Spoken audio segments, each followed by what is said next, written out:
2 days ago, tradition-rich Boston on the shores of the Atlantic, and framed by the sparkling Charles River was the locale. The site was Fenway Park, celebrating its 75th season as one of baseball's few remaining links to a heritage-filled past. The Green Monster, the unique geometry, the ebullient, throaty fans watched a bizarre, error-filled game on a gorgeous, breezy autumn day. Now we're on the other side of the continent, in Anaheim, California, in burgeoning Orange County. And any modern-day Paul Revere would have to map his midnight ride with a freeway off-ramp in mind. Here, the breezes blow in from the Pacific, and beaches that fill with locals and tourists alike nearly year-round.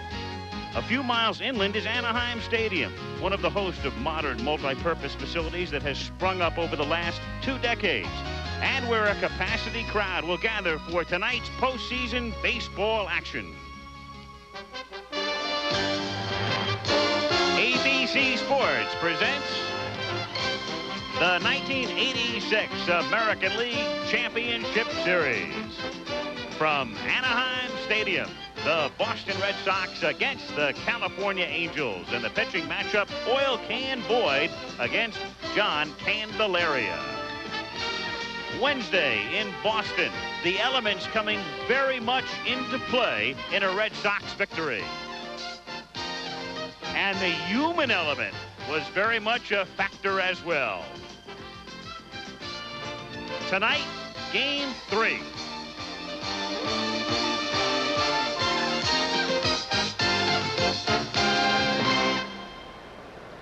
Sunshine in the late afternoon in Southern California as Anaheim Stadium fills to capacity after a morning in which, oddly for this time of year, we had a little bit of rain. Then a cloudy afternoon and a beautiful early evening. I'm Al Michaels, and welcome to Game 3 in what has now become, in essence, a best-of-5 series. Game 3 here tonight, Game 4 tomorrow night at 8 Eastern Time. Then we have a day game coming your way on Sunday, and then, if necessary, it's back to Boston for a 6th game on Tuesday night, and, if necessary, a 7th game on Wednesday. So the series is even at a game apiece, and a great pitching matchup tonight. 2 very hot pitchers. John Candelaria, very hot coming down the stretch for California. The left-hander will be on the mound against a 27-year-old from Meridian, Mississippi by the name of Dennis Ray Boyd, who is 16-10, but very few people around the country know that. He has become a celebrity, an unwilling one of sorts, because of all of the off-the-field exploits during the 1986 season, which we chronicle for you here. A very good beginning to the 1986 season for Oil Can Boyd. The demonstrative one was 11-6, but he was left off the American League All-Star team that cost him a $25,000 bonus and precipitated an emotional outburst that resulted in his suspension. I think I'm a patient man, and my patience has really been tried to the limits now. And where we go from here, I don't know. There was more trouble. There was an altercation with 2 policemen who had attempted to question him about his association with suspected drug dealers. There was then this famous parking lot scene with Boyd shoving a photographer. The suspension continued, and then finally Boyd agreed to be admitted to the University of Massachusetts Medical Center on July 17th. He was discharged from there on the 24th of July. Then he was hauled into court on an old speeding ticket charge. But finally he was reactivated on the 1st of August and pitched well down the stretch. Well, he left as a child. He came back as a grown man. And in my opinion, and a lot of other players here feel the same way, that Oil Can has fit here, and he's won the second half of the season, something that he hasn't done in his career in the big leagues. And I think he's really got his feet on the ground now, and he's headed in the right direction. I think he was kind of misunderstood in a lot of ways, and he was a child in a lot of ways. But I think he's grown all in one season. It's really remarkable to see what's happened to a player of that status, all the attention, media attention, and he still has to pitch day in and day out, and he's responded very well. Have you changed since the incident in the summer? But, you know, I hadn't changed. I'm still Dennis, you know. It's like I probably didn't slow down a little bit. I done probably matured from that incident a little bit, you know, as far as my lifestyle changing, anything like that. I'm still where I am. I go where I want to go. I do what I want to do, but I think I'm good people, you know, and pretty much so, you know, everything is irrelevant about for us changing and maturing or anything like that. I just only can be what I am and who I am, and I think I'm a pretty fine gentleman and a good young pitcher. Well, I'm joined now by Jim Palmer. What do you make of all this and how he has responded to it? Well, it's been a very difficult summer, and when you were trying to win a pennant, as Boston was, and you had a 9-game lead and it goes to 2.5-game lead, and you lose a valuable pitcher, everybody wants him back, and he came back. He pitched extremely well.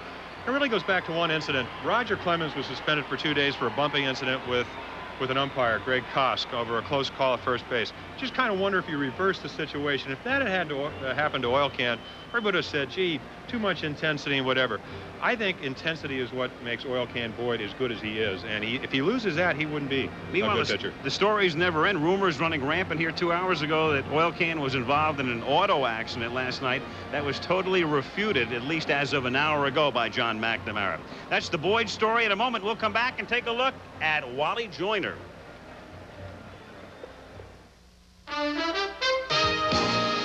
This ABC Sports exclusive is brought to you by Menon Speed Stick Deodorant.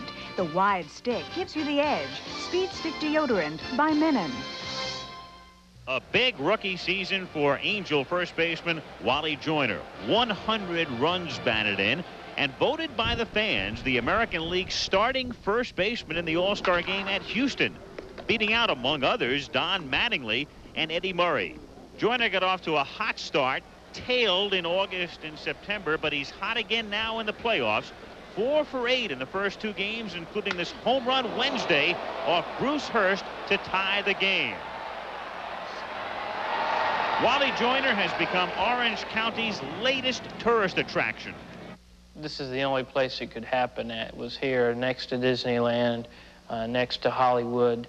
And I don't know who it was that came up with it, but it was fitting. It was a lot of fun. It caught on like wildfire, and it just spread over Southern California and pretty much all over the United States. Reggie Jackson befriended him in spring training, and like so many young players today, when Joyner grew up, one of his heroes was number 44, now a teammate. For me to be able to meet Reggie Jackson and to be with him after a few days of being around him, it's been like I've known him ever since I was growing up, which is usually what happens because you've spent so much time imitating him, wanting to be like him, that your expectations have been fulfilled, and everything that you've thought and knew about Reggie Jackson was everything that Reggie Jackson is. We had some things in common. We were both hitters, and I think that we just genuinely just happened to like each other and get along with each other. I think that Wally, you know, maybe was a little smarter than me because he realized that he could get something from me. And I will say this, that at the end of my career, I got something from Wally Joyner in giving input, in trying to give, or in giving myself self-value or some self-worth. Wally and his wife, Leslie, met when both were students at Brigham Young University, and they have 2 daughters, Jessica and Mackenzie. Wally, the type who rarely brings his work home with him. The activities at home are what I need to get away from baseball, so that when I come to the game and come to the stadium to get dressed, I'll give it 100%. Thanks very much, Wally Joyner. A sudden star like Joyner is in constant demand, and the pressures of dealing with that alone has undone some present-day athletes. But Joyner has been able to handle this rocket-like ascension with grace and style. I've had a lot of things happen to me this year, on and off the field, about baseball, not about baseball, and to look back on it, hopefully I will have a better understanding of what can happen and what shouldn't happen during a baseball season. Maybe the the hoopla of Wally World will still be around, but it won't be as heavy on me as it was this year, as far as if I didn't do the job, maybe I felt guilty about letting the fans down and not letting them see really how Wally Joyner enjoys playing the game of baseball. Well, we have a postscript to each of our pregame stories tonight. Wally Joyner was bitten on the shin by an insect yesterday, has been running a very high fever today, but it has subsided. Some question as to whether he would start, but there he is live. He's in the lineup, batting second. We'll be back to Anaheim in a moment. Real good matchup tonight. Oil Can Boyd against John Candelaria here in Anaheim. And you never know who's liable to show up at Anaheim Stadium. Is that our guy, the Yoop? Nope. It's the well-disguised right-hander of the Boston Red Sox trying to get an early start on the pension plan. Game 3 coming up.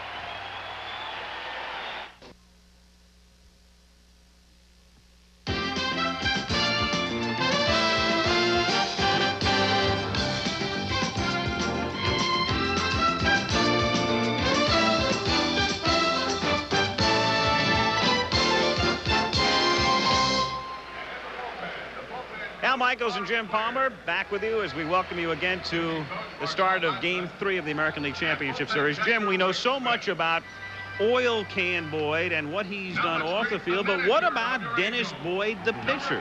Well, he's really improved as a pitcher, Al. Last year, 15 wins. This year, 16, as you said. And you really do lose that in reading all the headlines and all the extracurricular things. The one thing, he has a great fastball, a good curveball, a good slider, and a screwball. But the big problem is that sometimes he tries to do too much. And if you read all the quotes today, they said, Oil Can said, I'm going to try to do the best I can. I'm going to try to have the best game I've ever had. And if he does that, he might overthrow. You might not see the real Oil Can Boyd.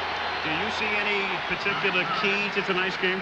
Well, it's an interesting contrast, and it's something to ponder. If you look at the Angels, they have the best record against right-hand starters in the American League, 60-43. So Boyd's pitching, and he's right-handed. And then you have Candelaria, a left-hander, going for the Angels. And the situation is that Boston has the best record against left-handers, 28-18. So you have two control-type pitchers that should throw a lot of strikes. It's twilight, a situation that's very good for pitchers. And in the first two games, where we thought we'd have low-run type of games, we had an 8-1 game and a 9-2 game. I don't expect a lot of runs to be scored tonight. This is the second year of the best-of-7 format. I sort of get the feeling that there's a little less tension, at least to this point, than there used to be in a best 3 out of 5. Am I alone, or do you feel the same way? Well, I played in 7 playoffs, and they were all 3 out of 5. And this is where this series has gravitated to. It is 3 out of 5. Every game now has more attention. And, you know, the situation as it is, John McNamara coming back with Roger Clemens tomorrow. He hasn't done that all year. You really don't know about that situation. It's a pretty big game for the Red Sox tonight. Late afternoon game in Anaheim, and that begs the question about the light. Not bad, all things considered, tonight. No, everybody says it's a great park to hit in, but at night, and this isn't nighttime, it's twilight time. Okay, that is what they call the preamble as the crowd settles in, and we are set for the start of Game 3.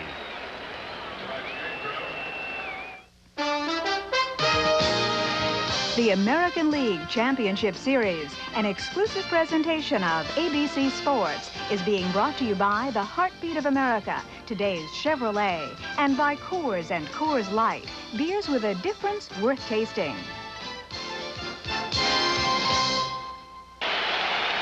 John Candelaria spent a lot of time on the disabled list this season, had elbow surgery in April. Finished with a real flourish as the former Pirate left-hander makes his way to the mound. And I talked to him yesterday and asked him about his current physical condition. Well, Al, I would say right now I'm at 100%, although I can't throw 9 innings. If I can give the team a good 6 or 7 innings, I'll be out there that long. But more than 125 pitches, I just don't see. Was there any apprehension at all as you made your way back? For instance, the first night you went back to the mound in Palm Springs? I don't care what a pitcher says, Al. He has fear when he has surgery or when he's come off an injury or player. There's always the fear factor there. And yes, I was very apprehensive about it. I was apprehensive of throwing the ball as hard as I could throw it. There was times I did hold back and not throw as hard as I was capable of throwing. What about your future, though? How much longer do you want to pitch? I want to keep on pitching as long as I'm effective, and let's be truthful, there's a lot of money out there today, and I want a piece of it, and that's the way it is. Hopefully, I hope I can pitch another 6 years, 7 years, as long as I can. I have to take the uniform off my back. Like I said, I'm here because I do love the game, but let's be honest, there's a lot of money out there, and as long as they're paying me, I'll keep on going out there. And the lineup that he faces tonight has Wade Boggs leading things off at third, and then Marty Barrett at second. Bill Buckner is the first baseman, lefty against lefty. Jim Rice, who hit the home run the other day. Don Baylor, per usual, the DH. Dwight Evans batting in the sixth spot. Rich Gedman is the catcher. He, too, is a left-handed batter. Tony Armas hits eighth, and batting ninth will be Spike Owen. And the Angels now defensively with Downing, Pettis, and Rupert Jones in right field. DeCinces, Schofield, Grich, and Joyner in the infield. Boone catching. And I guess, Jim, with Sammy Davis here to sing the national anthem, it's appropriate that the Candyman is on the mound. Very good, Al. I like that. Sure is. And a lot of people, I think, felt that he may have been the choice to maybe start in the first game. As great a year and as great a game as Mike Witt pitched the first ball game. They felt this is the Angels' hottest pitcher, a rare blend of a guy that has strikeout capabilities but has excellent control, almost 8 strikeouts per 9 innings, only 2 walks. I think the impressive thing, as you look at the umpires, is the fact that he's very tough against left-handers. And if you think about the lineup that Boston presents, Wade Boggs hitting 357 on the year, but 352 versus left-handers. Will he neutralize him? Hasn't allowed a home run all year to a left-hander. How about Buckner and Gedman? Pretty good guy to have on the mound for you.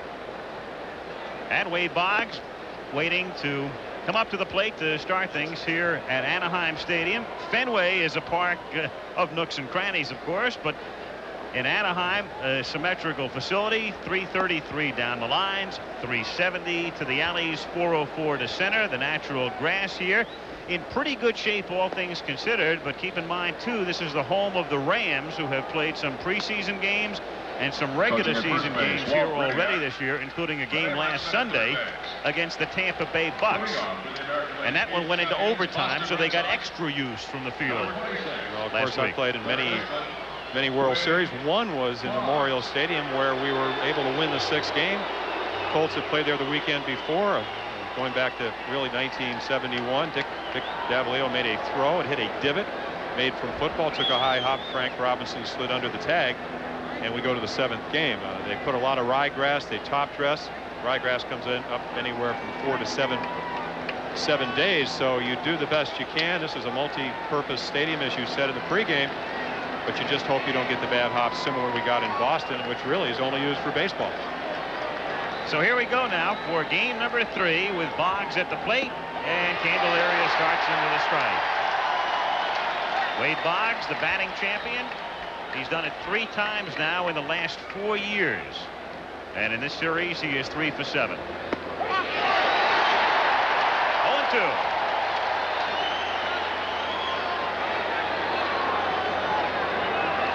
Candelaria coming over to the Angels last year in a deal in August when the Pirates, strapped for money, cleaned house. They sent Al Holland over here and George Hendrick in that deal as well, and it rejuvenated Candelaria, who had worn out his welcome and his desire to play in Pittsburgh, to say the least. To center, to Pettis. 1 out. At 79, still sprightly, the owner of the Angels, the man who has owned this franchise since its inception, Gene Autry. Second baseman, Marty. And already, Al, you talked about, does this really, the twilight, affect the hitters? Candelaria basically has a fastball, a big breaking, what they call a slurve, somewhere in between a curveball and a slider. And then talking to Marcel Latchman, the pitching coach for the Angels, he said he's coming up with a split finger fastball, which he used very well in a 2-0 win over Texas. But right there, he got Boggs, great 2-strike hitter, threw him a hanging breaking ball. And the one thing you don't see at twilight, if you talk to any of the hitters, is a spin on the ball. So already he's gotten away with a high breaking ball that normally Boggs would jump on. Barrett has been jumping on the Angels. He is 5 for 9 in the 2 games. And Candelaria quickly out in front, 0-2. Candelaria, excellent control. And this season averaging 8 strikeouts per 9 innings. Very good. Averaging just a couple of walks, 2 walks per 9 innings, and that is very good. Still 0-2. I think it makes him so deceptive. You're talking to somebody that's 6'7", the big man. As you look at fantastic game he had back in 1975 against Cincinnati. Not too many left-handers are this tall, and you don't see too many sidearm and lefties. So you're seeing another look, another angle. Breaking pitch is fouled away, and the count, no balls and 2 strikes. That graphic just illustrating the record he shares with, among others, Mike Scott, tying it the other night. And Candelaria, when he pitched that very first game in the 1975 playoffs for the Pirates against Cincinnati at the age of 21, he started that game by striking out Rose, Morgan, Bench, and Perez. And they ought to send that ball to Cooperstown. One hopper to Sensei, to Joyner. 2 down, and now Bill Buckner comes up for the Red Sox. Well, what did they say when we got on the plane the other night at 2,600 miles from Boston to California? And the biggest change other than the weather is really the type of playing surface. This is a very good park to hit home runs in, but also a very good infield to throw ground balls on. Not as quick as it is in Boston. As you take a look at John McNamara, manager of the Red Sox. The hitters don't like it, but the pitchers love it. When you throw grounders, the infielders are going to get to most of them. Very hard to hit a ball through the infield here, but they really crush it. John McNamara is no stranger to either dugout here, in the visiting dugout back at first tonight, but for 2 years the manager of the Angels in 1983 and 84, and he coached with the Angels under Jim Fregosi in 79, actually 78, in there for a strike and the count 1-1.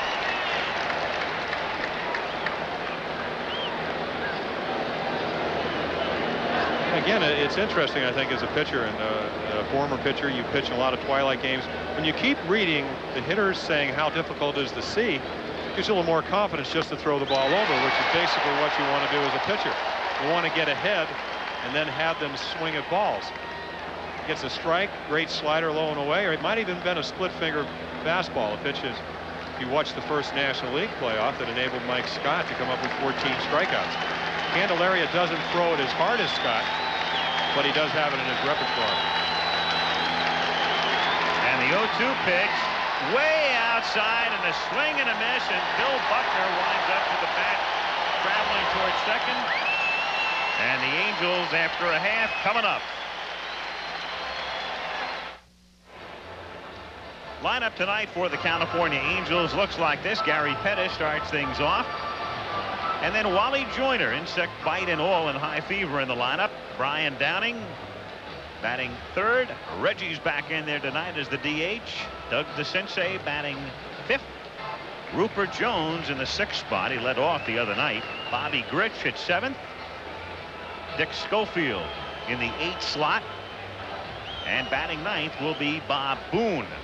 And on the mound, of course, is Oil Can Boyd with Rice, Armas, and Evans in the outfield.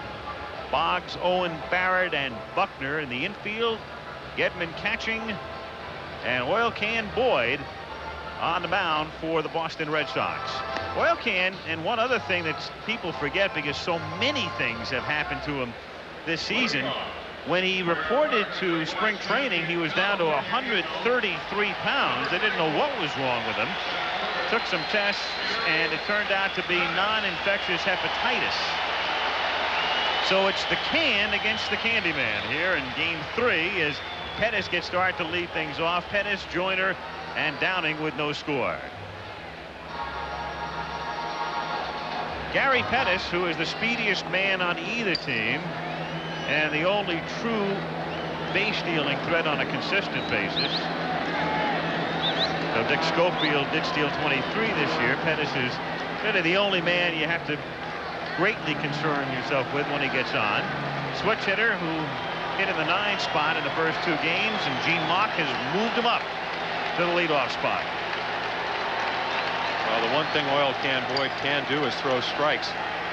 Under 2 base on balls per 9 innings. And when you're pitching to a guy like Gary Pettis with 50 stolen bases, leading off a game, you want to throw strikes, make him hit the ball. Don't want to walk him.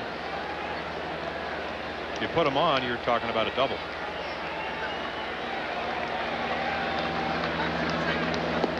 We mentioned before, because of all of the rumors that sweep ballparks, especially around playoff time and World Series time with the intense media coverage, the rumor that Boyd had been involved in an auto accident last night, and McNamara addressed it at about 4 o'clock local time by saying absolutely false. 2-1 the count. I think the first really way we will be able to see if the pressure, or maybe trying too hard, as we said in the pregame, wants to pitch the game of his life, manifests itself if his control is off. And there we see ball 3. Another thing, he pitched last Saturday, Al, so normally a man that pitches really with 4 days rest on the 5th day has an extra day, similar to what happened to Roger Clemens. 3 walks in that 2nd inning set up that big 4-run inning in the first game for the Angels. So again, if the can't throw strikes, it's not going to be near as tough. And the one man you do want to throw strikes to is Pettis, because if you walk him, you're looking at good chances of it turning out to be the same thing as a double. Joyner on deck, then Downing. Bottom of the 1st inning, no score. Game 3 with a series even at a game apiece. Just for the record, during the regular season, the 12 meetings, the Angels were 7-5 with Boston. And he's on. Talk about wanting to throw strikes. What this does, it changes your pitching pattern. If you throw a lot of breaking balls, that usually means the ball arrives at home plate a little slower, and you give your catcher less of a chance to throw out the runner. So Wally Joyner, good fastball hitter. You see him 2 doubles in the first game on fastballs. A home run off first in the second game on a fastball. Can pretty much look for one. So here in the capital of Wally World comes Joyner with Pettis, who had 50 steals this season and was thrown out 13 times, held on by Buckner. Wally, Wally is the chant.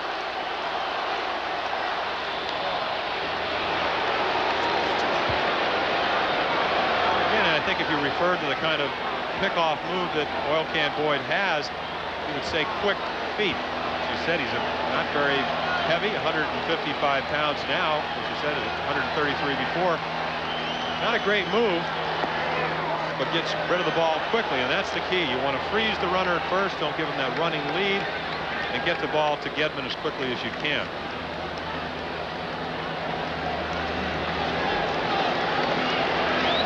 No balls, 1 strike, nobody out. Pettis inching off first.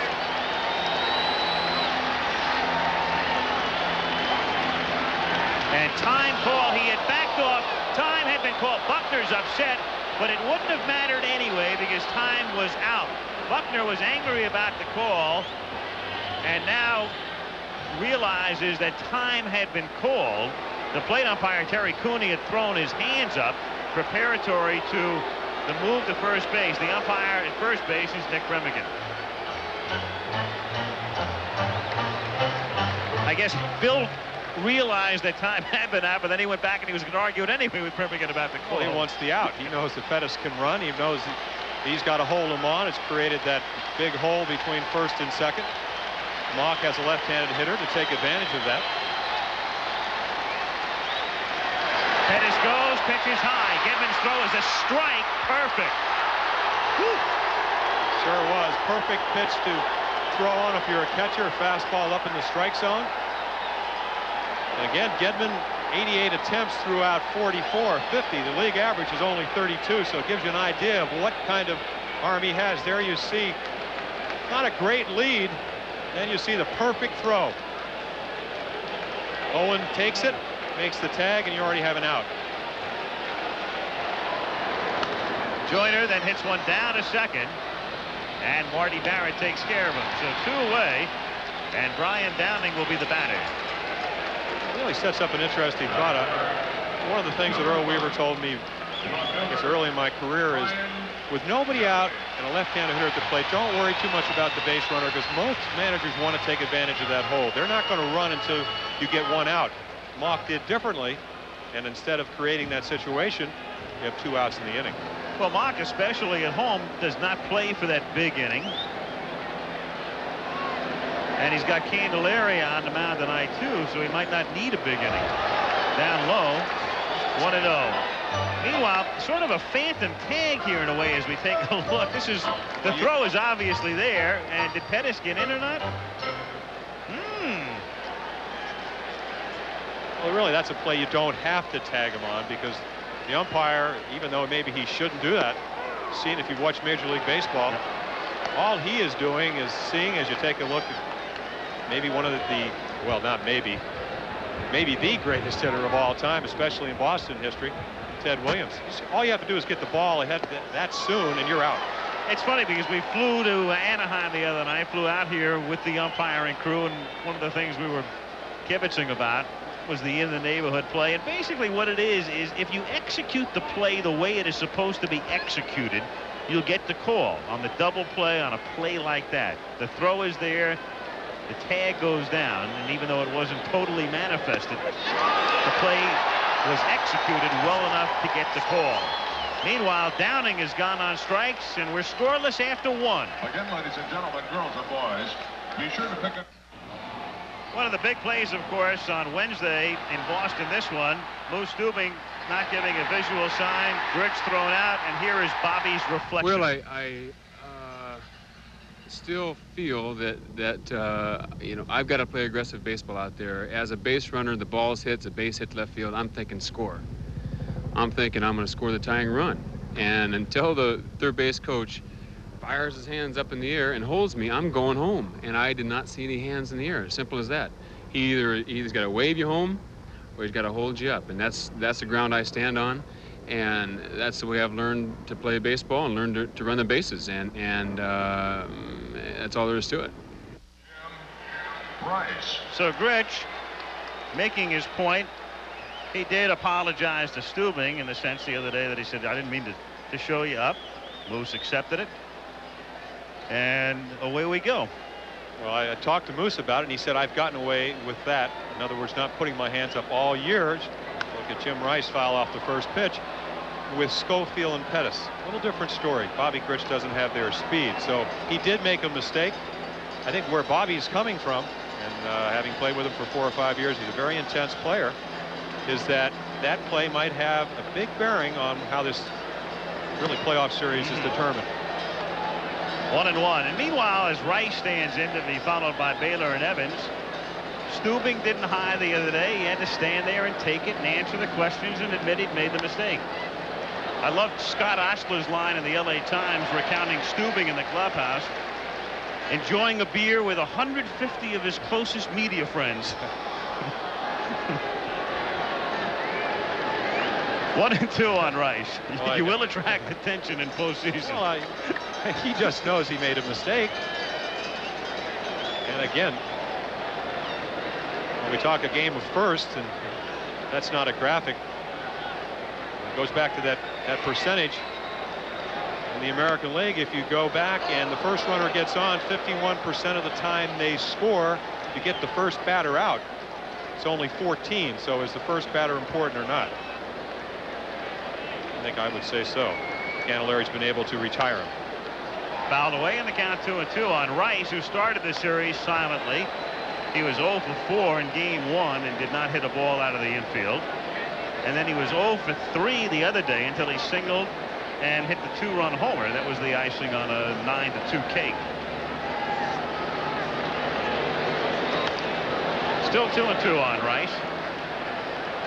Jim Rice is one of those really rare blend of hitters that hits for an average over 300 going into the season, and also home runs. And we talked about the lifetime 351 home runs during regular season, so he can hurt you in a number of ways.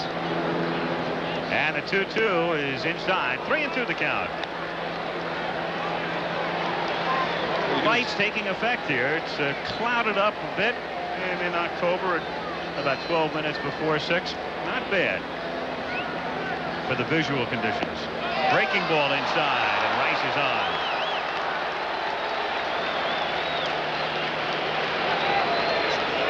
So, sure enough, you put up a graphic that says 19 consecutive innings in which you don't allow the leadoff man on, and Rice draws the walk. It also gives you an idea of how much confidence Candelaria has in his pitching selection. Normally, you figure, just throw him a fastball. He threw him a breaking ball, just missed with it. Baylor rips one by DeCinces and out into left field for a base hit. Rice will stop at second, and so the Red Sox have 2 on with nobody out, and that's Baylor's 4th hit of the playoffs.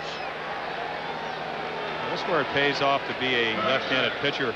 If you're right-handed and the next hitter's left-handed, hits one into right field, you have first and third. Here Baylor nails it. DeCinces dives, can't come up with it. Still have the double play in order. You only have 1 runner in scoring position. And really, I suppose you have a guy that had a terrific year in Dwight Evans, 26 home runs, but a double play man if he hits the ball on the ground. So if you're John McNamara, do you sacrifice and try to get the 2 runs, or do you let him hit away? I think I let him hit away, and I think I let him hit away because if he sacrifices, you've got Rice at third, Baylor at second, Gedman, a left-handed batter, coming up next, and you know how tough Candy is against lefties. Then if he got Gedman, he'd walk Armas and face Owen and probably be out of the inning. So Evans is up there to swing away and takes low. Pretty good. I like that. I'll do the play-by-play and you do the analyst. That was wonderful. But can you sing? Not like Sammy Davis. Of course, the good point is neither one of us has to make the decision and really right. and manage. We get the first guess and the third one. 1-1 the count. Of course, you know what a manager's definition of second guessing is. Criticism.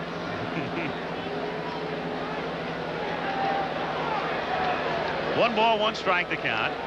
The Angels still have to play a little bit honestly anyway, as it's fouled away, and now with 2 strikes they can back up. DeCinces had been about even with a bag and kind of backing up, and now of course with 2 strikes he can go back to where he'd normally be.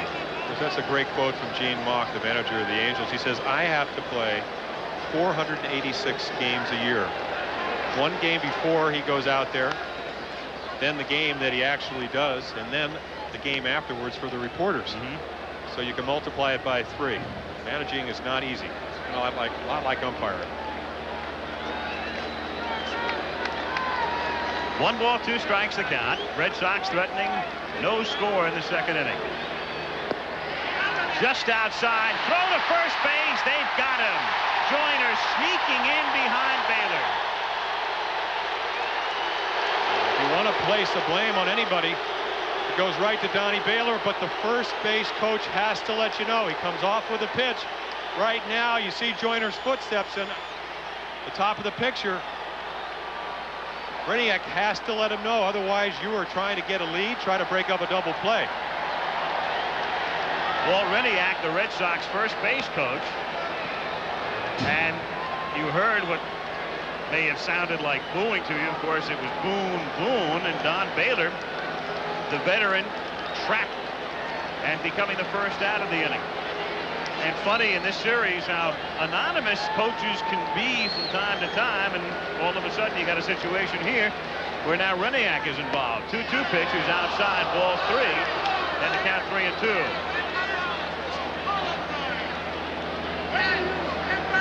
So Rice at second base. 1 out, 3-2 the count on Evans.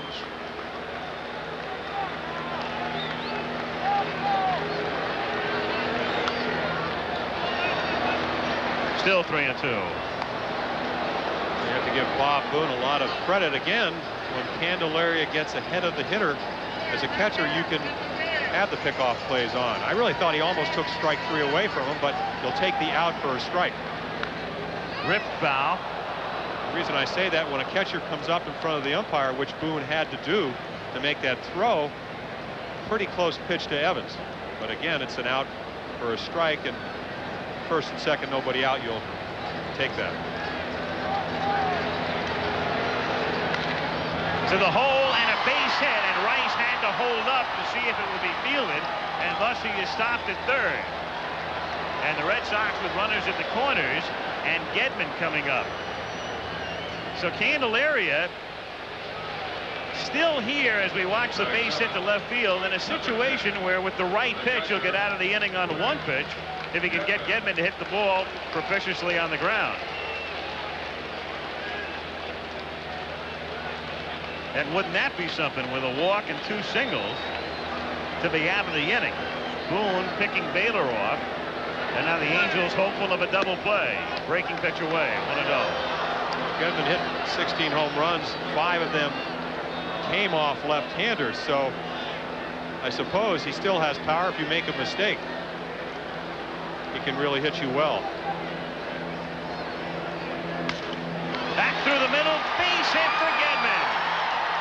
Rice coming in to score. Evans stopping at second, and Boston on top, 1-0. So he gets Gedman to hit it on the ground, but not in the right spot, and Gedman hit it sharply. All 3 hits have been ground balls, but they have been hit sharply. Again, usually when you give up a lot of ground ball hits, as a pitcher, you say, well, they're only grounders, but that usually means that you're getting the ball in the middle of the plate. You're not making the pitches on the corners that you'd like, and they're getting the fat part of the bat on the fat part of the ball. And Armas pops it up, and that's an infield fly and an automatic out, and a 3 in your scorebook. Joyner with a putout and 2 down, with Evans still at second and Gedman at first, and we'll see Spike Owen. Batting 9, number 5, the shortstop, Spike Owen. A walk, 3 singles in the inning, but 1 run in the big play. Baylor getting trapped as Owen, the number 9 hitter, stands in. Spike, a switch hitter. And better from this side, takes inside, ball 1. 1-0 the count. About 140 points better from the right side. Only home run of the year, right-handed. So you turn him around, he becomes a better hitter. Chopper off the plate. Tough play. Candelaria throws and gets it by a half step. But the Red Sox take the lead at the end of 1.5. 1-0 Boston. Reggie Jackson to lead things off for California, bottom of the 2nd inning. And here's the way he sums up his season. Not bad, not good. You know, I'm a guy that usually looked for 30 home runs, 100 RBIs, and I think last year people thought that I tailed off when I hit 27 home runs and drove in 85 runs. Now this year I'm down at 58 runs batted in and 18 home runs, but I guess I could say, well, I had 90-some walks and I was on base a lot and that kind of thing, and I did hit 18 home runs, and I am 40 years old, but Al, when you start trying to reason why or trying to analyze how you had a good year, then you really hadn't had a good year. But there's still October left. Plenty of it. Especially if you win the playoffs. So here we go to the bottom of the 2nd inning. 1-0 Red Sox. Last time that a playoff game was played in Anaheim here in 1982 against Milwaukee, Reggie hit 1 out. Well, also, all 18 home runs were off right-handed pitching, so that's, if you want to make excuses for Reggie, he did not play that much against left-handers this year. The platoon system didn't get as many at-bats as last year. Also didn't hit any home runs off any left-handers. So if you're Gene Mauch and you want to win, maybe that's part of being 40. 2-0 the count. Sometimes with all of the numbers that come by you, you've got to put things in perspective. 548 lifetime homers, so he's 6th. Back of Hank Aaron, Babe Ruth, Willie Mays, Frank Robinson, Harmon Killebrew. Then Reggie. 2-1 pitch is hit in the air to center field. Crowd seeing it with its heart and not its eyes, and down he goes on a fly ball to Armas. 1 up and 1 down in the bottom of the 2nd inning, and DeCinces is the batter. One reason the crowd responds like that, even a fly ball, a routine fly ball, sounds louder off Jackson's bat than off most others. It's a typical reaction you get in Boston because of the small proximities or distances of the fences. Every time a fly ball goes up, so does the roar from the crowds. And the backing there for DeCinces, one of several Angels whose future would be in question. Last years of contracts and the age of this ball club and the economics of baseball these days, etc., etc. And so the sensei at least getting a vote sign-wise.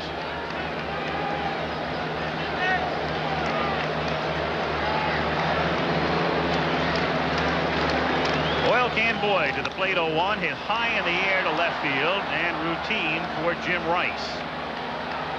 That's the second out, and Rupert Jones will come to the plate. And muttering to himself, the sensei coming back to the dugout.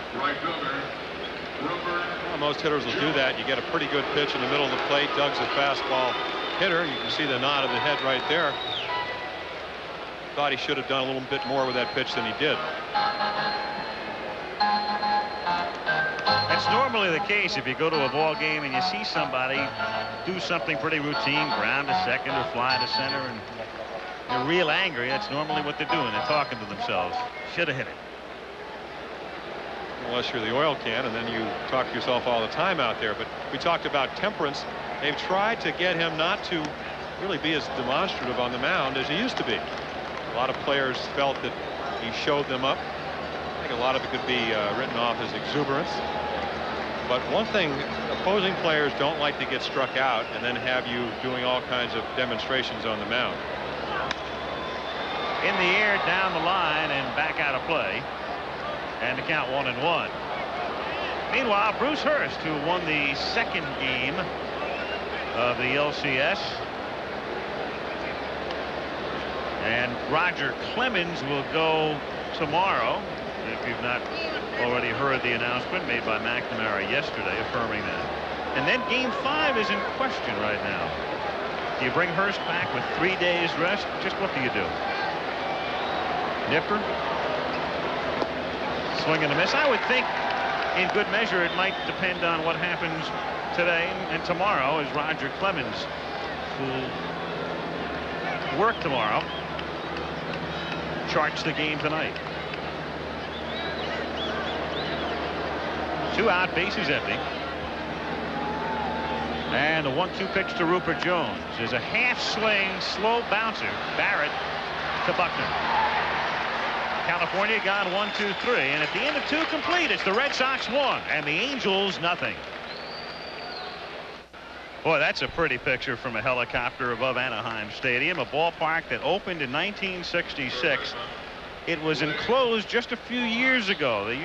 The stands used to extend only to about the foul poles, and then they enclosed it when the Rams moved here. Meanwhile, game 3 in the National League Championship Series, Astros Mets, Nepper and Darling tomorrow at noon Eastern, 9 o'clock in the morning out here.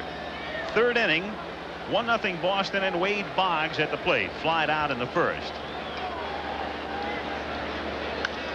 To left field toward the line, and Downing races over and makes the grab.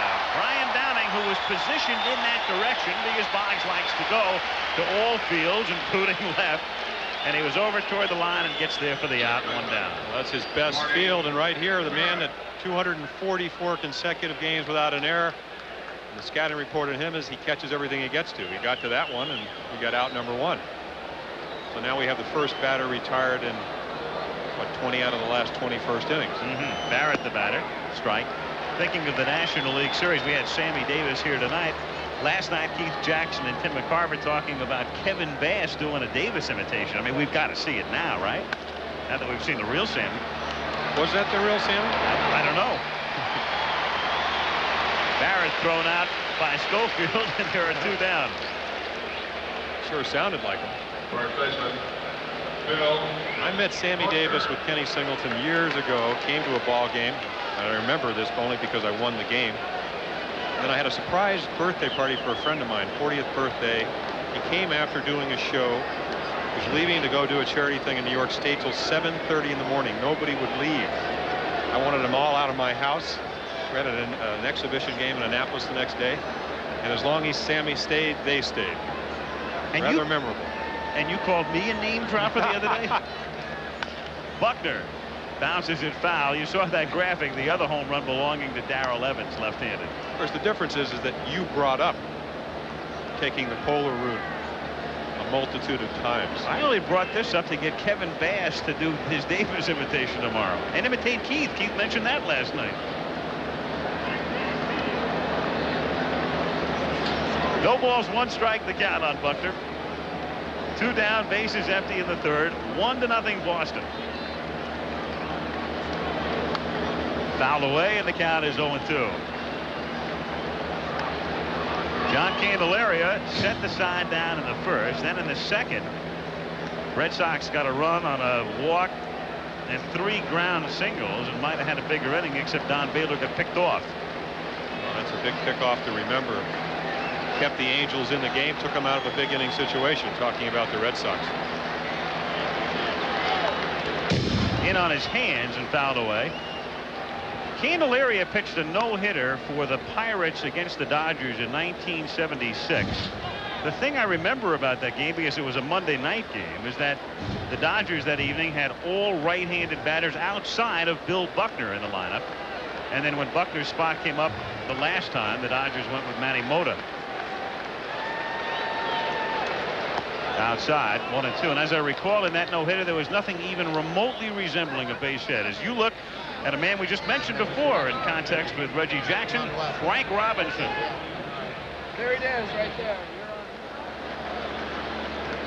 Gentleman that came over to a team I played on and got us to the World Series. 49 home runs in the regular season, and then topped it off with 2 in the World Series, both off Don Drysdale.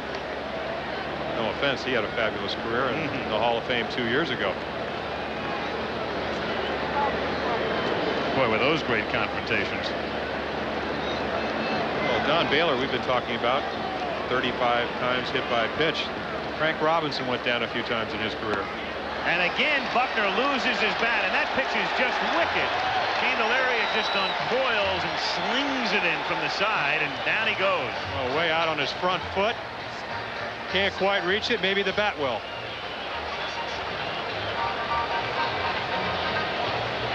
The NLCS Game 2. The Met bats were hot, their defense flashy, and the pitching stingy. Now the series is tied. Houston at New York. Game 3 tomorrow.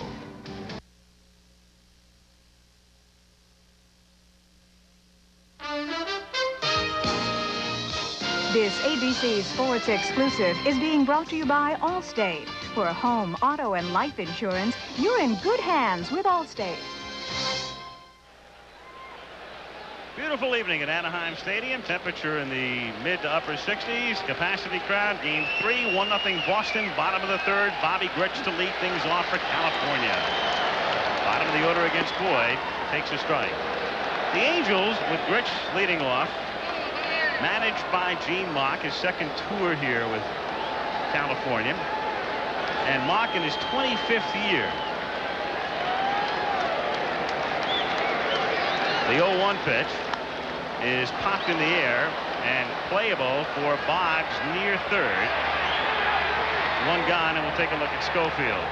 Gene Mauch is a very fascinating man, and if you love the game and follow the game and have had the chance to know him, I think you'll agree. And there he is, the skipper, and a man who has been so unjustly maligned because everybody talks about 64 in Philadelphia, and then they rekindle that with 82 and the fact that he's never won a pennant.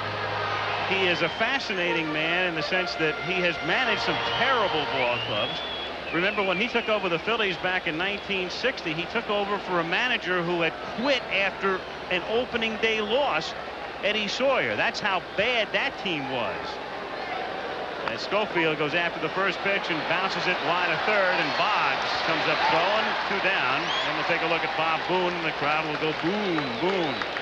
But that club was so bad, Eddie Sawyer told the owner, Bob Carpenter, at the time, as we watched Boggs again, I'm 49, I want to live to be 50. And then Mauch 61 Phillies lost 23 in a row. In 64, they blew the lead. Gene lasted through 68, then took over in 69, an expansion team at Montreal, tried to make a lot out of very little. And then to Minnesota, where bucks weren't spent particularly freely. And then finally to California, where in 82 he leads the team to a division crown, and then they lose the playoffs in 5 as Boone fouls it away. And then Mauch needed a rest. He needed a rest after the 82 season, and he went home, and then of all things, his wife, who he dearly loved, Nina Lee, became sick, died of cancer.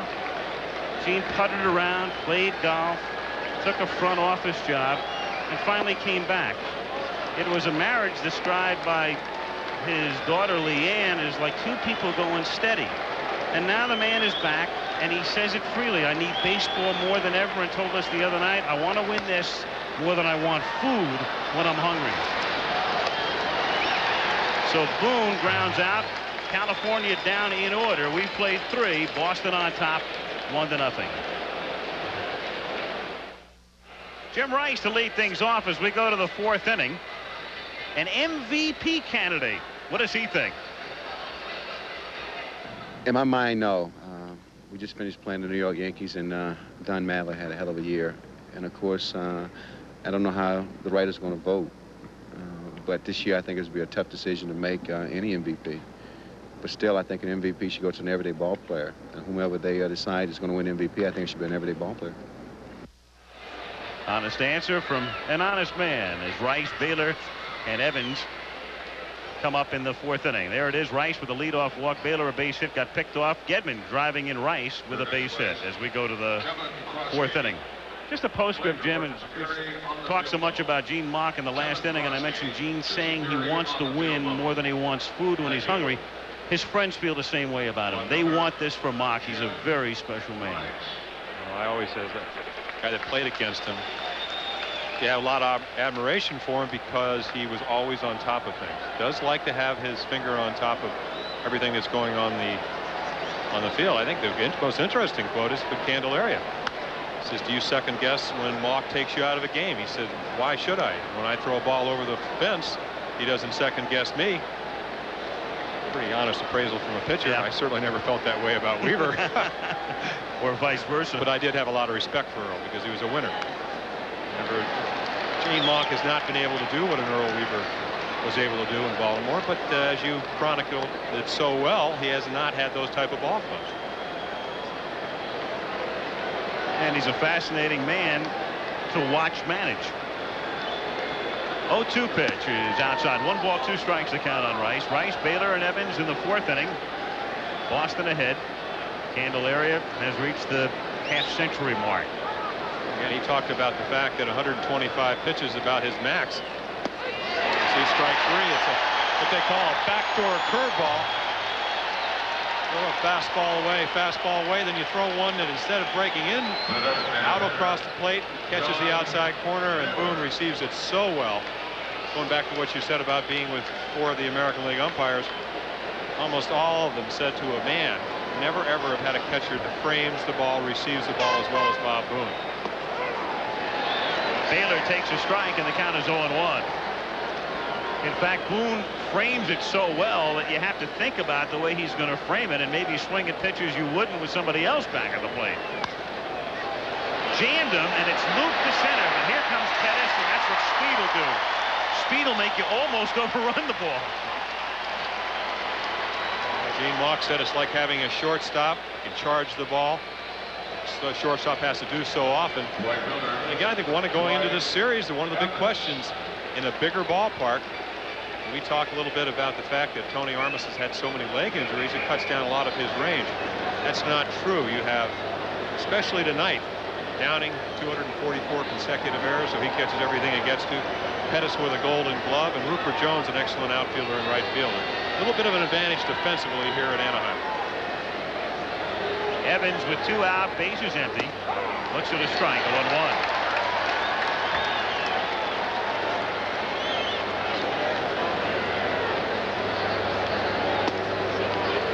One ball, 1 strike the count.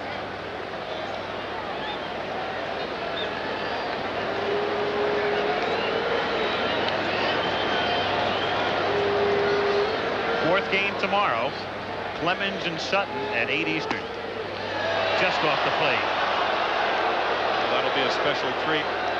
John Sutton with over 300 wins. I think we all wanted to see a Seaver-Sutton matchup, but because of Tom Seaver's knee injury, still, I guess, a chance that he might pitch in the World Series if the Red Sox would go. Fly ball to right field, and so Evans, the right fielder, flies out to Jones, the right fielder, And the Red Sox are disposed of rapidly, and Candy has set down 8 in a row. After 3.5, Boston 1, California nothing.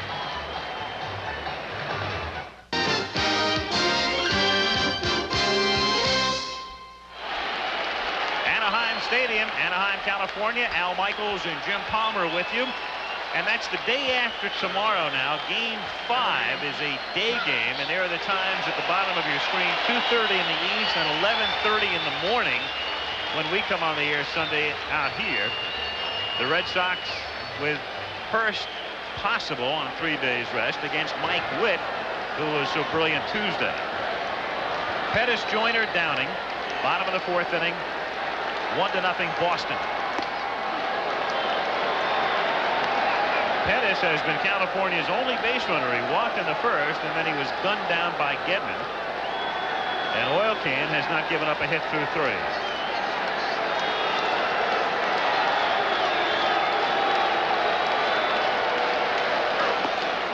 For the record, by the way, for those of you who don't follow and watch only postseason baseball and wondering about Oil Can, oil is beer, or they call beer oil in Meridian, Mississippi. And thus the derivative of that nickname. Fouled away, and the count 1-2. We talked about earlier about all the things that have been said over the summer about Oil Can, the controversy in Boston and so forth, but the 2 recurring themes that come back are the importance of his family. Number 1, don't mess with my family and give me the ball. All he wants to do is pitch. And again, I think that's what Don Baylor said early April. Leave the man alone. Let him go do what he does best. Look what he found. 1 out. He's an excellent fielding pitcher. Seen him use the curveball on a couple of occasions. Right here, he throws one to Pettis. Nelson hits it right back up the middle, and it's one of those plays where if you don't react quickly, which Oil Can did, you have a speedy guy that can steal bases on first. It made the play, and it's another example of a pitcher helping himself. Wally Joyner grounded out in the 1st inning.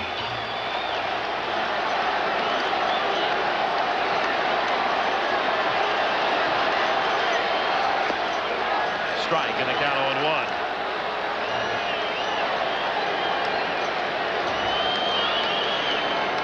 Again, you're going to be able to be more overpowering if you have 4 pitches you can get over. We saw another curveball.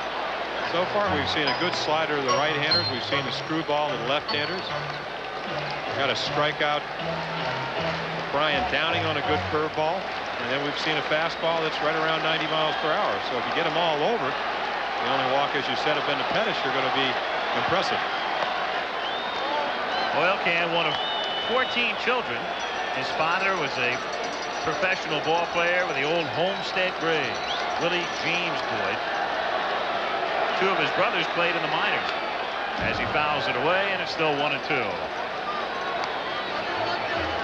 Wally Joyner, the rookie, and again the man who succeeds Rod Carew at first base, had never played an inning of Major League Ball until this year. A lot of rookies come up at the end of one season and then really blossom the next when they're still officially rookies. But Joyner had never been here.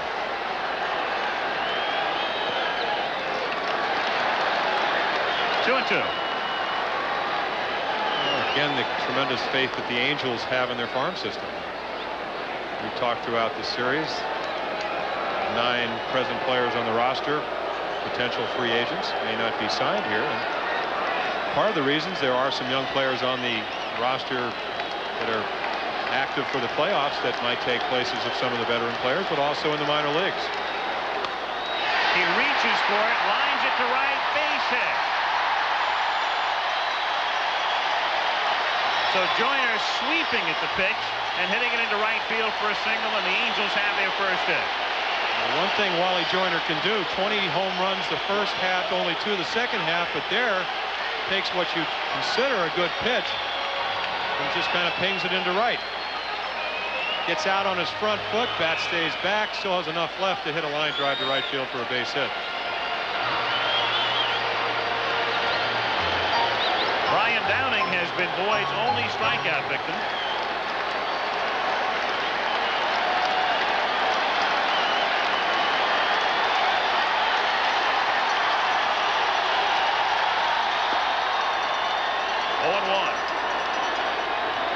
potential free agents we talked about. And interesting comment from Gene Mauch is that if you bat him high in the lineup, in other words 6th, 7th, 8th, 9th, somewhere in there, he scores a lot of runs. You bat him third like tonight, he drives in a lot of runs. So here's a player that can do a lot for you. And if you've been following Major League Baseball, they've gone from 25-man rosters to 24. Just all the teams have adhered to that all year. Here's a guy that can catch for you. Came up as a catcher with the White Sox.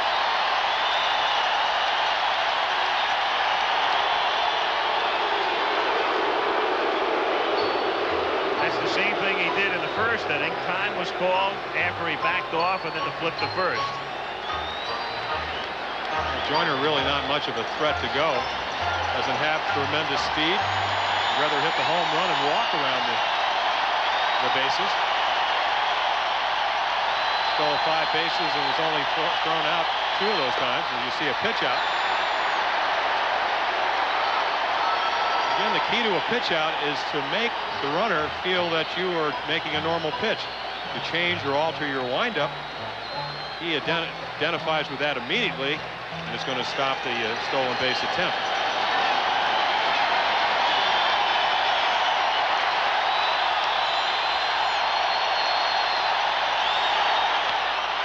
Base hit to left field. Joyner stops at second.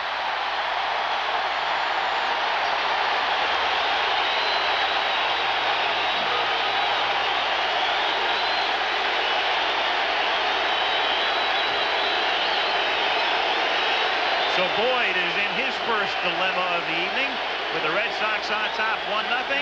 Joyner at second, Downing at first, and the man is at the plate. Sure is. As we said, all 18 home runs off right-handed pitching. And I think the most amazing thing about Oil Can Boyd is normally right-handers get right-handed hitters out better and left-handers get left-handed hitters better. Oil Can's the opposite. The left-handers hit 254 against him. The right-handers hit 281. So there's almost a 30-point difference. Shallow left field. And the catch is made by Spike Owen.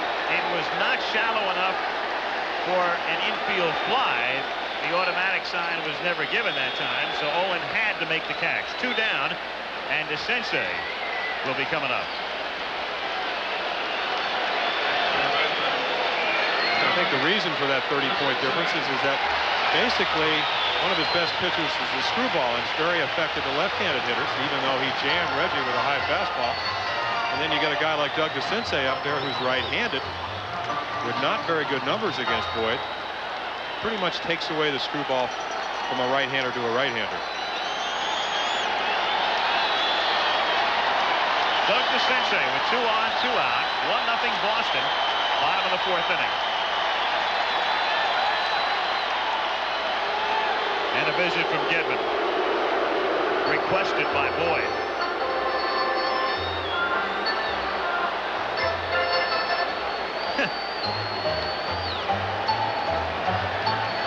It's funny, I'm looking at Boyd and I'm thinking back to the shot we had in the stands the other day of Mark Fidrich. He's not quite as demonstrative. But remember the way the Bird used to walk around, talk to his infielders, talk to himself, gesture?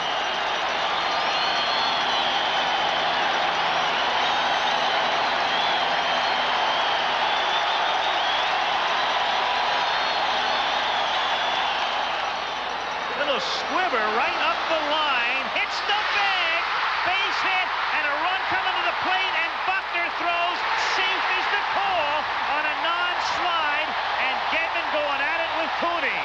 And McNamara in a 6.2 60-yard dash gets there as well.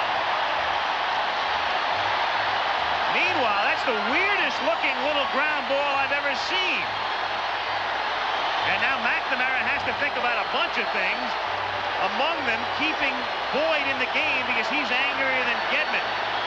And the umpires are now discussing it amongst themselves. It's the weirdest looking, and of course we'll see the replay. Little ground ball I've seen in a long time. Well, it's right off the end of the bat, and Terry Cooney, the home plate umpire's responsibility, as apparently Richie Garcia, whose call it is, he's the third base umpire, apparently made the call. And whatever the call is, Are they going to call him out at home? Was that it from third? That's what it has to be. The responsibility in this play, Al, is that the home plate umpire on a ball between first and home has to call whether the ball is fair or foul. The third base umpire is supposed to come from third base as we take another look. You can see it right off. It's a pool cue shot, as they call. Starts out foul and comes back now, fair. Terry Cooney is making the call right here. He goes up the line, and then the ball hits the bag. Can goes for it. Buckner picks it up, and he makes a play. Now the home plate umpire, Cooney, out of your picture, is up the line. Here's the throw. No slide, and Gedman trying to make the tag. And he looks safe. He does in that shot. He certainly does. Joyner now. Here's Mock really going at it. Cooney and Garcia was the umpire at third. Well, what Terry Cooney just said, excuse me, is that I asked for help, and the help should come from the gentleman on your left, number 9, Richie Garcia, because it's his call. Responsibility shifts. And Gene, that evidently says whatever he said is enough to get him tossed. He gets tossed by Nick Bremigan. There is nobody, of course, who knows the rule book any better than Gene Mock, and whatever it was, Mock said the wrong word or words, and that's the end of that story. Again, if you slide, you can see Gedman blocking the plate. Again, it's very hard to tell from that angle. From the other angle, he looks safe. Again, Terry Cooney went to the gentleman right there. It's not 9, it's 19, Richie Garcia. And this has nothing to do with the rule book. It's a judgment play. So apparently Mock did say something profane or whatever, and he's gone. It's a base hit for DeCinces, the weirdest looking little ground ball you'll ever see. And then Joyner is thrown out from Buckner to Gedman because we're assuming that it's Garcia who overrules Cooney after Cooney had asked for help. Here it is again. Again, the third base umpire making the call. And he's safe. His foot is definitely on the base. Again, one of the cardinal sin that most base runners can do is not slide. And of course, that's a determination. It's easy to make up here, but maybe Joyner felt Gedman had the plate block, so let's stand up, and he got called out. And so we've played 4, and it's wild and woolly, and it's still 1-0 Boston. We're back live. Gene Mock obviously very upset about a couple of things. Number one, the call itself, the play itself, and the resolution thereof. And secondarily, of course, the fact he has been ejected from the game. And so he and Rich Garcia still in conference as Candelaria continues warming up for California. Of course, I think the key here, Al, is that Gene is not going to win this argument, and let's get the game started, because I don't want my pitcher, if I'm managing, standing out there. Here's a guy coming off elbow surgery. So you plead your case, which he's certainly done, because this argument's gone on about 8 minutes. You're not happy about being thrown out, but let's get back to the game, whether it's fair or not. I think they missed the call. I think Richie Garcia was a little bit out of position. As you take another look, right off the end of the bat. As I said, they call this a pool cue, because that's how you shoot pool. There's the base hit. Buckner really maybe could have gotten to it a little bit earlier, has the presence of mind to pick it up. Here's the second part of the play. Now, where is Richie Garcia? His responsibility is third base to make this call. Apparently he did. I'm not sure he made the right call. No, according to the replay, he didn't. Again, another look at how many ground balls do you ever see start out foul and come back fair, and then of all things, hit the bag. Again, that's a spin of the ball. Meanwhile, Mock again. Now here's the deal as you watch once more the replay. Mock has been ejected from the game. What will happen here? A couple of things. He will officially give the lineup card to one of his coaches, be it Moose Stubing, perhaps will carry the card, and then Marcel Latchman, the pitching coach, will have that responsibility. This is one of those ballparks where there's a runway, like most parks, from the dugout back to the clubhouse. And oftentimes what the manager will do is he'll stay out of view. So he doesn't get a very good glimpse of the game, but he'll still call the shots if he wants from the runway. And the umpires know what's going on, normally overlook it to the extent, hey, look, their theory is if you stay out of view, all right. But it sometimes makes for not as instantaneous a type of communication as you would like. So there goes Mock, and we would assume he'll just travel a few feet back down that runway and remain there. As you see Latchman in the picture, stooping on the bench. And that's the way the Angels will have to run the rest of the game. Gene was ejected twice previously this season. Well, it usually takes a lot to get thrown out of a postseason game, whether it's World Series or playoff. Umpires will bend over backwards to let a player maybe have his say because it affects the outcome of the game, and so does the manager. Again, as you said, he will manage from a very close proximity. And Gedman loops one into right field for a base hit. So Jones gets it back in, and Gedman is 2 for 2 off the left-hander. Crowd still angry as Armas comes to the plate. You make a good point, Jim, in the sense that, and it's one of the things we were mentioning flying out here the other night with the umpires, and another thing we talked about was the ejection situation in postseason play and what you try to do. I mean, the theory is, hey, look, you've got to umpire the same way, be it spring training, regular season, postseason, in theory, but they're human too, and you're right, it does take a little bit more in postseason. To deep right field, and that one's off the fence on a mistimed jump by Jones. Gedman, who's a slow runner, has to be held at third on a double by Armas. And I wonder if that delay, that long delay, is now taking its toll on Candelaria. Well, the ball was hit extremely hard. You don't see it from this angle, but Jones' first step was in, and he cannot get back in time. Makes a valiant effort, but for naught. So again, we talked about the elbow problems that Candelaria has had. He said he's not 100%. As you take a look at the the roof camera, Armas only 11 home runs this year, of 23 the year before, but led the American League with 43 the year before. And Jones again with a great effort. But the first step was in. Again, the strength of Armas allowed him to maybe fool Rupert Jones. Hit the ball out harder than he thought it was hit. Now Spike Owen and the Angel infield playing back at short and second, so they'll give up a run on the ground ball, trying to stay out of a big inning. In there for a strike, and the count is 0-1. The problem you have if you play the infield in here, even though you're down 1-0, you get the number 9 hitter punching one through the infield, and 2 runs are in, and then you got Boggs and Barrett and Buckner on the top of the order. Get the hitters you want up there. Fouled away, and the count 0-2. And we said Spike Owen, much better hitter from the right side, but as most hitters in run scoring situations, they expand the strike zone. Right there, swung a ball out of the strike zone. Candelaria knows that. Been around a long time. He's going to try to get fish at a ball. Almost got him. 1 ball, 2 strikes, the count. Again, the difference between a good breaking ball and a bad one is the tightness of the spin. And with a good hard slider, as we said, a slider is a lot like a fastball, where it looks like a fastball till it gets really at a point right in front of home plate and then breaks suddenly. 1-2 pitch is cued down to first, and it's Joyner making the play, and the runner's holding. Joyner was kind of in a halfway position, and he could afford to be because Gedman can't run. Armas remains at second, so Joyner positioned perfectly, and they get the first out with Boggs at the plate. Sure was. You play your first and your third baseman in, and if you do hit it at either one of them, you keep a run from scoring, and they were able to do that. I'm sitting here thinking if this were the NFL right now, the game would be tied. Maybe.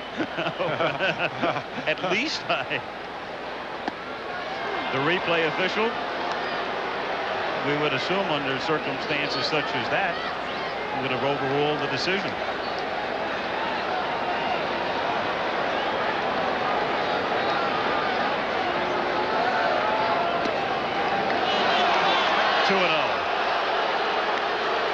Candelaria wanted that pitch, and Talking about a hitter, Wade Boggs led the American League with 107 walks.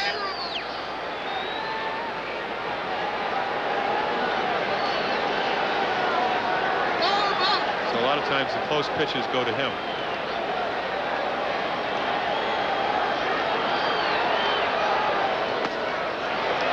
Sweeping breaking pitch, and the count 3-0.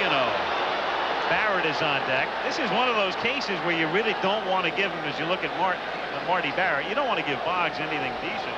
The worst thing that happens is that you walk the batting champion, and then maybe you get the next hitter to hit one on the ground, get a force at home. Of course, the next guy also had the highest batting average at 354 for runners in scoring position, so it's a calculated gamble.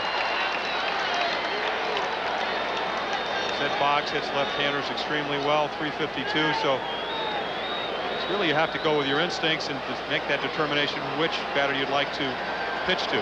Barrett is a double play man, though, if you load him up. And that's high for ball 4. So he walks Boggs, gives him nothing decent to offer at, and now Barrett comes up. Marty has twice hit the ball on the ground tonight. Really, to think about Boggs, you have to go back. We talked about Jim Rice and Reggie Jackson, 548 home runs up there with Mays and people like Frank Robinson. An interesting thing, you got to go back to Stan Musial, what Boggs was able to do. Over 200 hits and over 100 walks. It hasn't been since 1953 that's happened. So very disciplined hitter, and now you have a double play man up, but also at 364 with runners in scoring position. He's had one heck of a year. In there for a strike, 0-1. Funny, Barrett looking over toward the dugout. If they were thinking about a squeeze, the sign would come from there. He never looked at Latchman at third. Infield double play depth and time call now with the count 0-1. 1-0 Boston, 5th inning.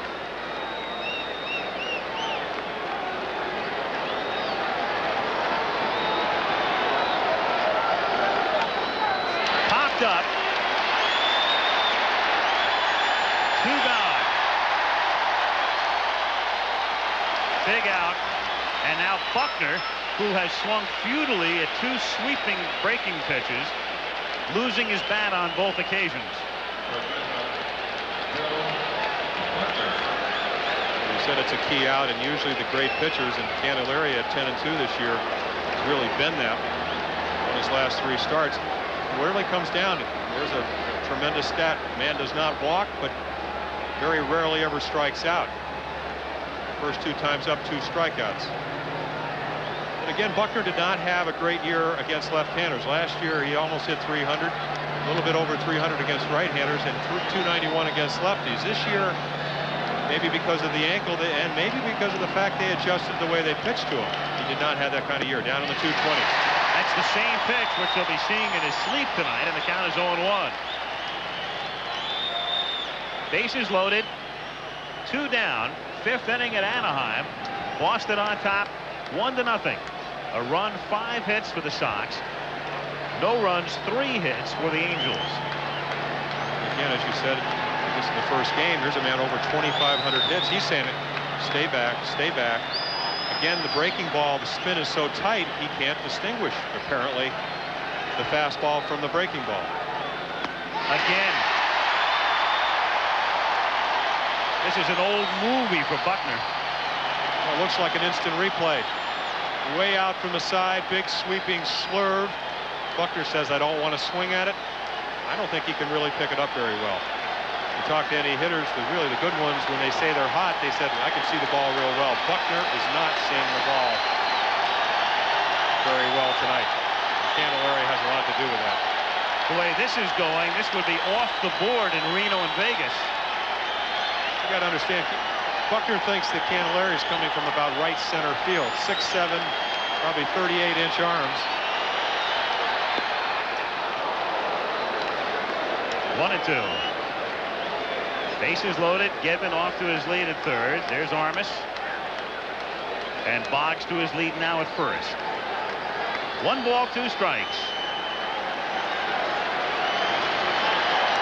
One of those situations where Candelaria can make the pitches he's made all night. He'll get him out. If he hangs one inside, Buckner will probably hit it. Makes contact, but an easy grounder, and the Candyman works out of it. And at the end of 4.5 in Game 3, still 1-0 Sox. Gorgeous shot from high above Anaheim Stadium. Chuck Howard piloting that helicopter, and Chet Forty, our cameraman. Just kidding, guys. They're everywhere. Beautiful shot looking down into what they call the Big A in Orange County. As we go to the bottom of the 5th inning, and Rupert Jones swings and misses. Now that looks more like Euchre than the guy the other night. I mean, he's dressed more like Euchre anyway. Casual. Spiffy. Time called. Light on in the stand, so they'll rectify that. Meanwhile, tomorrow, Game 3.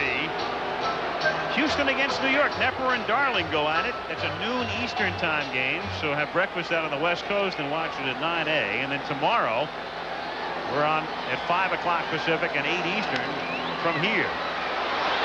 Barrett, and Boyd has to cover and gets there. So Oil Can does his job as Buckner went after the ball. 4-1 in the scorebook. 1 gone, and Grich comes up. Again, an alert play by the Can. One thing we have to look for tonight is that he did lead all Boston pitchers in home runs thrown with 32, and you would think, again, because of the size of Fenway Park, a park that's conducive to hitting home runs in it, I think most of them would have been thrown, but he threw more on the road, 19 to 13. So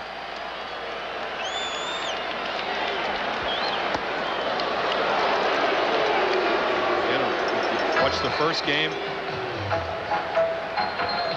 Gene Mauch started Rob Wilfong at second base. I believe he's been platooning. Tonight, Bobby Grich. Gene's a computer man, probably looked at the numbers. Knows the right-handers hit the can better than left-handers, so let's start Grich. More power than Wilfong. Saw the intensity that Bobby can have in the second game. And still repairing the divot that his helmet took between third and home in Fenway.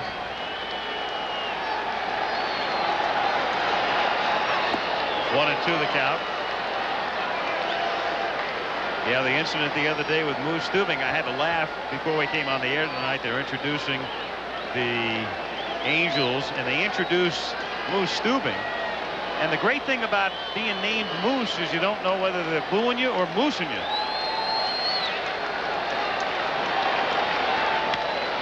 To left field, relatively deep, but very playable. Rice, 2 gone. Schofield comes up. And there is the Moose, Larry Moose Stubing. He's a good guy. Nobody feels worse about what took place the other day than he does. Stood there, and again, if you missed it, I'm sure most of you read about it, did not put up his hands to stop Bobby Grich on a key play the other day. But stood there, took it, admitted it. Very decent fella. Schofield. Strike. Count 0-1. And Moose Stubing, as we mentioned the other day, is used to a lot of heat because he referees basketball games in the winter. So he can take it. Boyd dropping down for one of the rare times tonight to count 1-1. Also, one of his other duties is to be the batting instructor here in Anaheim. He has drawn raves from all his pupils, so it's a learning experience. Throw a home run with a hanging slider, well, you figured maybe you better not do that again. Of course, got a little carried away. I thought he was doing aerobics, throwing his hands over his head before the game. In the third base dugout.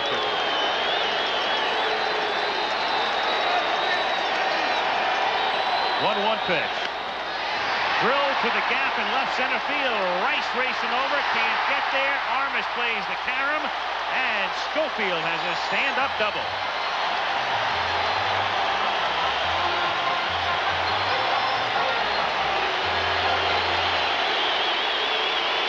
One of the few mistakes that Boyd has made.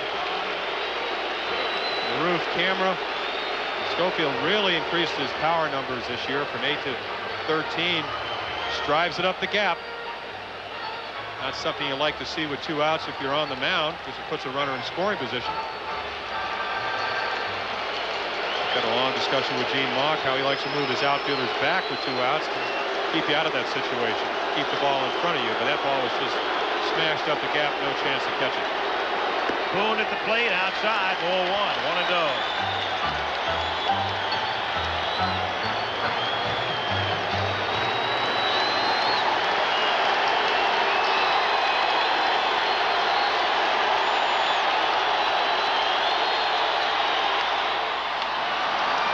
Soft pop-up.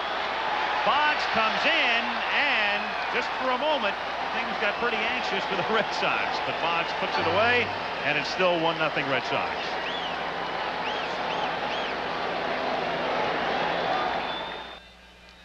Ladies, just when you thought Palmer was the ultimate sex symbol, he wears these now. What do you see through these fog-covered tints, sir? I see a 1-0 game. That's what I see. I'm not so vain that I have to wear contact lenses. So what do you think through 5? Kind of a predictable game. Not a whole lot of walks. Very controversial play. Got Gene Mauch out of the game. But well pitched. I think something that I really expected in Fenway, even though you expect more runs. But what Candelaria has done is what you're supposed to do, is keep your team in the game, and hope you get some offense. And Boyd has certainly done that. He's shut out the Angels for 5 innings. All right, so we go to the top of the 6th. 1-0. And Rice is the batter. Outside, corner for a strike. Actually, I'm rooting for 2 quick outs so we can talk about how short you are. Are you thinking of Chet Forte? Come on, stop it. 0-1 the count. I think of Chet Forte, I think about his waistline. The reason I say that is because to make me feel as we take a look at Oil Can. Again, the impressive, not too many strikeouts, but the walks and really a whole lot of balls hit hard. When I first retired, it'd make me feel comfortable. When I was doing a game up in Toronto, look at some local fans. One guy that came all that 2,600 miles. They had underwear pinned on the booth, or in the booth on the walls. We see strike 3. Down he goes on a half swing, and the commissioner, Peter Ueberroth, he's really been a traveling man. Saw him in Boston. He was in Houston last night and Anaheim tonight. And here's a traveling fastball. Candelaria around 91 miles per hour, gives you a lot of that slow stuff, and then throws the ball right by you. Second straight strikeout of Jim Rice by John Candelaria. Baylor at the plate. Actually, ladies, Palmer's glasses are not prescription, just regular glass. Speaking of glasses, going back to the underwear up in Toronto. The only reason I thought of our director Chet Forte was because of the waistline. Each pair of underwear was size 40. You get it, Al? Okay. I got it. Now we can go back to the game. All right. Enough levity, so to speak. Speaking of glasses, Brian Downing, the Angels left fielder, you'll recall for years he wore glasses, so naturally you think when he takes them off, he's wearing contact lenses. 2-1 the count. Downing says he just sees better now without him. Doesn't need the contacts.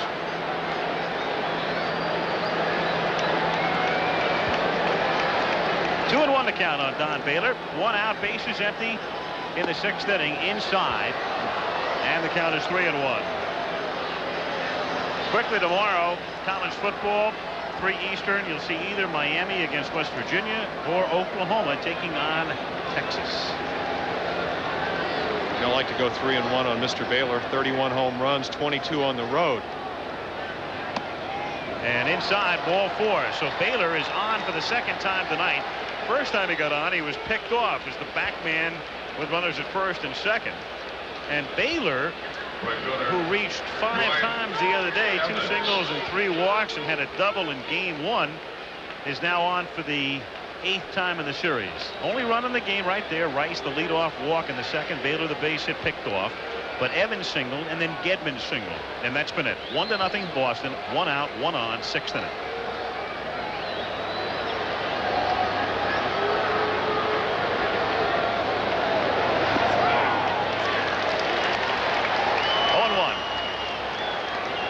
That's what power does to a pitcher. It makes you respect it. And both walks have been 3-2 counts, and they've been to Rice and Baylor. So what you do, you overthrow a little bit. You know, probably looking fastball, and you want to make it a little bit extra on it. And sometimes you overthrow, and the result is a ball.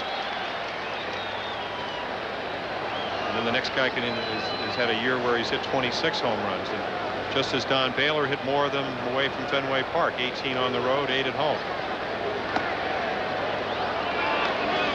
1 ball, 2 strikes. Meanwhile, Candelaria is getting up to that point where they have to think about going to the bullpen again. As you look at the number of pitches, 87. And I talked to Marcel Latchman, the pitching coach, about it. I said, is there a set number? And he said, not really. Like Don Sutton, 75, 80 pitches, they start really looking closely. He said it's more or less not really the quantity, it's the quality. And anytime you're locked in a 1-0 game, you know you really can't give up another run. So you maybe work a little bit harder out there. 7-8 run lead, you can take a little bit off, not have to worry about each pitch maybe beating the ball game. 2 balls, 2 strikes.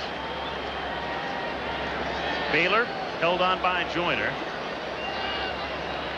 1 out.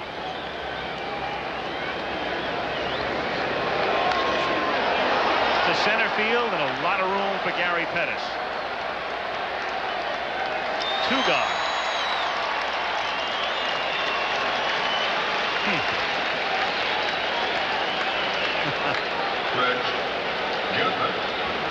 You break often enough, obviously. Gedman, couple of singles tonight, so he's 2 for 2 off Candelaria, and he is now 3 for 9 in the series, and he's driven in the game's only run. 0-1.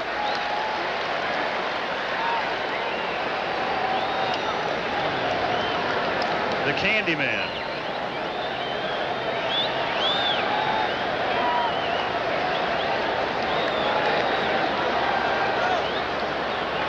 For Candelaria, it's a resurgence. It's a new franchise. He's pitched extremely well. A man who had to go through not only what he did in Pittsburgh toward the end when he'd worn out his welcome and wanted out, but a lot of personal tragedy as well. His son, young son, involved in a swimming pool accident, died after spending a year in a coma. So John was a man with a lot of things to think about over the past couple of years. Softly hit to shallow center field, and Pettis with that great speed. There are probably 2 guys who make that play, Pettis and Carl Lewis. 1-0 at the end of 5½.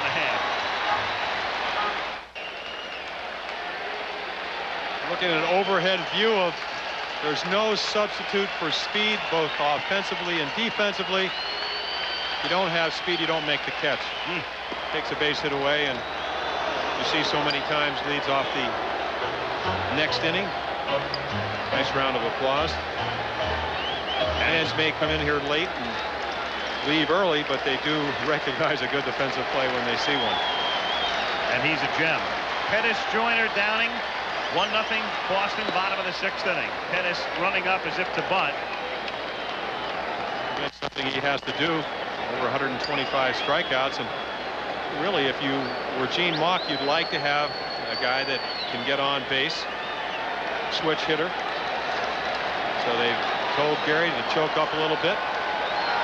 If you get on, you could just put a lot of speed in our lineup. And interesting, one of the men on their 24-man roster, Devon White, has better speed than Pettis from first to third. So we might have a chance to see him in this playoff, even though I think we did see him for defense in the first ball game.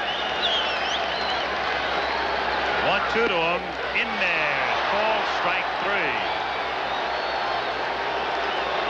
And Oil Can is really into it now. Well, he sure is, and talked about framing the pitch. Look for yourself. Gedman gives him the target a little bit off the corner. The Can puts it right in the middle of the glove, and you get a strikeout. Again, we talked about how important it is to get the first guy out. Even more important when you have a guy that can steal 50 bases like Pettis. Joyner grounded out, singled, and then was called out at the plate on the key play in the game. High, ball one.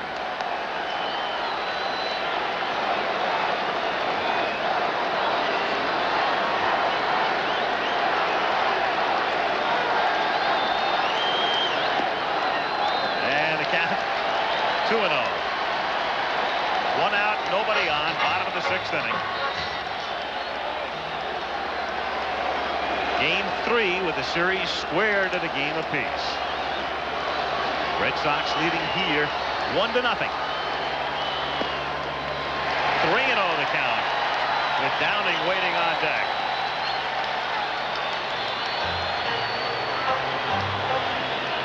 Joyner checking with Stubing.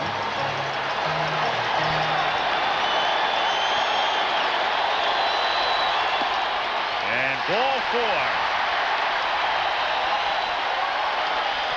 First walk that Boyd has yielded since Pettis led off in the 1st inning by drawing one. And Gedman to the mound as Downing comes to the plate. What he came out for is to say, hey, you threw a couple of borderline pitches that could have been strikes, and they weren't. Let's get Downing. Had one heck of a year. Over 90 RBIs with 20 home runs, but he is a double play man if you get him, induce him to hit a ground ball.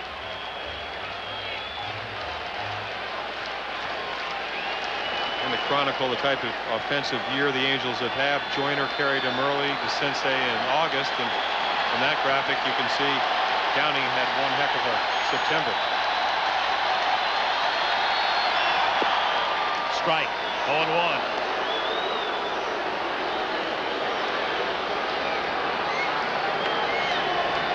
On deck, I think you recognize it.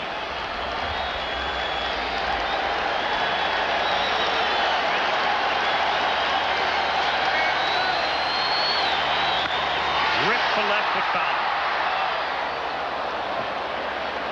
0-2 on Downing, who celebrated his 36th birthday yesterday. He is one of the mysterious few, mysterious in terms of whether they'll be back next year or not, but the feeling around here seems to be that amongst the elderly Angels, Downing has as good a shot as any of being back. Joyner at first, one away. Chopper, Boggs fields right at the bag, throw pulls Barrett off.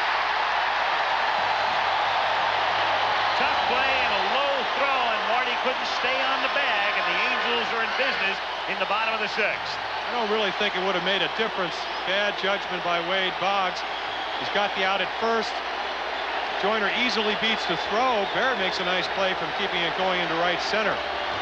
So instead of taking the easy out at first, you see right there, Boggs with the trying to get the lead runner with a 1-0 lead, makes the wrong decision.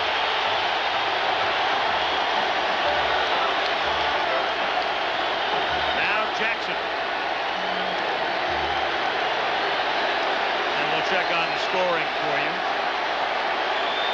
Fielder's choice.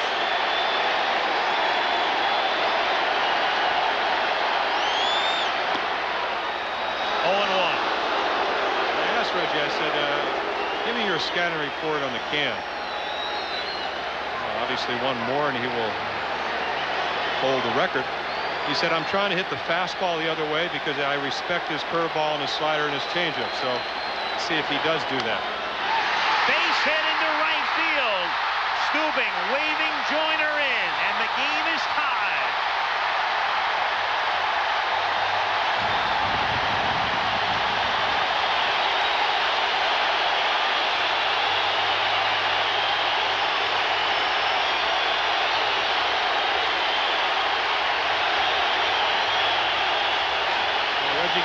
fastball, but he doesn't go to left field. He pulls it right in the hole. Boggs takes the out. The run would still score, but you'd be out of the big inning situation. Now, Oil Can angry with himself, and so Gedman goes to the mound, and McNamara has to come out just to calm him down. I really don't know who he is mad with. He looks at John McNamara as his surrogate father. John has said on many occasions you just have to try to control your emotions. You can see from the facial expression right there, he's very distraught. Well, we're not going to try to play psychologist here, but there are a couple of things that he might be angry about. He could be angry about the box play. He's probably a little bit angry with himself right now as well. He did not make a good pitch to Reggie. And Reggie still hit it, so I'm sure what John is saying, hey, it's tied, but you don't lose until the other team gets one run ahead. Yep. And McNamara, of course, and John is as smart as they come as a manager. Knows he's got a guy out there who's volatile. Calm them down, get them back in gear here to face the Sensei. Downing off to his lead at second. Jackson at first.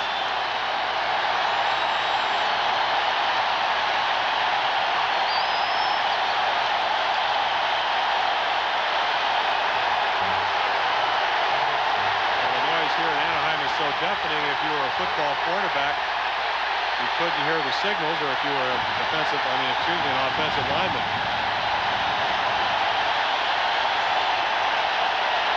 Back in 1979, they referred to the crowd as a 10th man.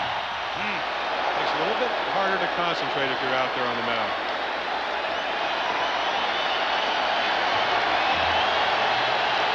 As if the crowd needed it. Scoreboard extorting even more noise here.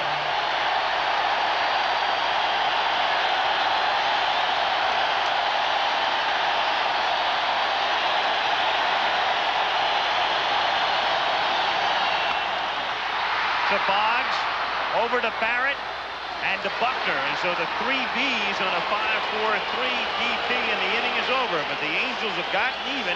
We go to the 7th. 1-1. Look at Boyd.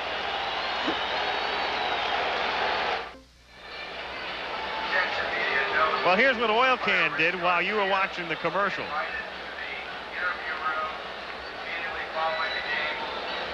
Bill Fisher there to say, great job getting out of the inning. Only small solace and consolation with a tempestuous one. But he gets out without any further damage, and we have identical totals, so this series could not be more even. Game apiece, and each team with a run and 5 hits going to the 7th. Game 3 tomorrow. Keith Jackson, Tim McCarver will be at Shea Stadium, and it comes to you at noon Eastern time. Bob Knepper, Ron Darling with that series squared. We'll be here tomorrow, 8 Eastern, 5 o'clock on the coast. Roger Clemens, 3 days rest, and Don Sutton.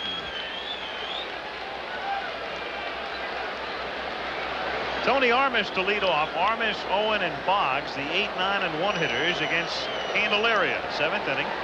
Armas popped out and then hit a double off the wall and right. Strike.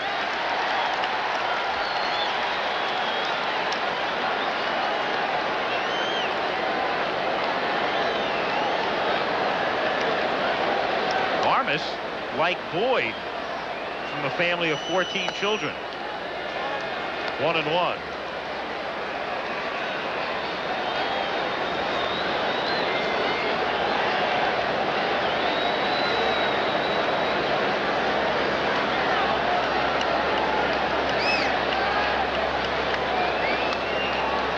One ball, 2 strikes the count. In the Angel bullpen, that's Vern Rule, and all he is really doing right now is just getting in some throwing. He's one of the long men. Wasn't needed tonight. And he's getting in some work because chances are he won't be needed tonight. To deep center field, but room there for Pettis. On the track for the out. So one away, and it brings up Owen.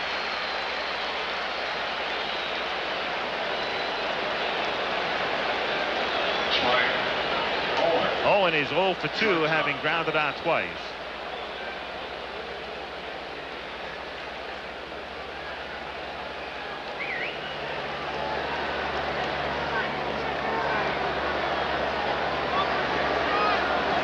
Sure that maybe Rule wasn't throwing for real, only because we talked about a lot of pitches. Lucas obviously is up because Boggs is third hitter in this inning. And Rule, I think with 3 games here in Anaheim, sure Gene Mauch would not want to bring Donnie Moore in this early. Well, I'm thinking if he gets through the 7th, possible. It's possible. 0-1 pitch. Again, that's just I think Gene wants to have him ready in case he doesn't get through the 7th. So you get Lucas up, and Rule has really had much chance to talk about. Kind of questionable between Terry Forrester and Vern Rule, and one good outing, and they decided to keep him. 1-2. Certainly right. If they did get in trouble early in the game, he is the guy they would go to as a long man. I think they may use him for an out here. Well, you bring up a good point, because I'm thinking in terms of a right-handed setup man would normally be Doug Corbin. In there, called strike 3. So that's 5 strikeouts. Candy still looking sharp, and Boggs comes to the plate. Those backdoor breaking balls right on the outside corner. Quality pitch for a strikeout. Just to finish on Rule, the long man, and you're in a way, Mauch could be thinking about him as the setup man for Moore, especially in light of the way Corbin got lit up the other day. To deep left field, and fading on it is Downing. He's got room, and the Red Sox are gone in order in the top of the 7th inning. At the end of 6 1/2, Boston 1, California 1. It's time for the 7th. But Gene Mauch was ejected earlier. Now there is pitching coach Marcel Latchman right at your screen. Rick Grossman in front, and he's looking around, and the security guard going down, and they got a relay system going. Mauch still calls the shots from the tunnel as Jones hits a comebacker to Boyd, and the inning starts with an easy bouncer back to the mound, 1 away. And again, as we mentioned earlier, as long as you don't make it obvious and show the umpire up, they'll let you stand back down there and let your little relay system go. And in most ballparks, you can pull it off because the runway is behind the dugout. The worst place in history, of course, to get thrown out of a game as the visiting manager would be Candlestick Park in San Francisco. There's no runway. You got to go out down the right field line and back in the clubhouse. No sneaking around there without disguises. Rich loops it foul, and the count is 0-1.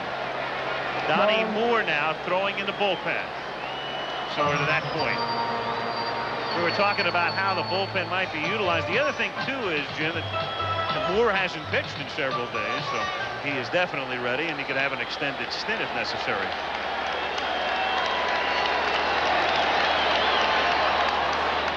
Griggs bounces it foul, 0-1.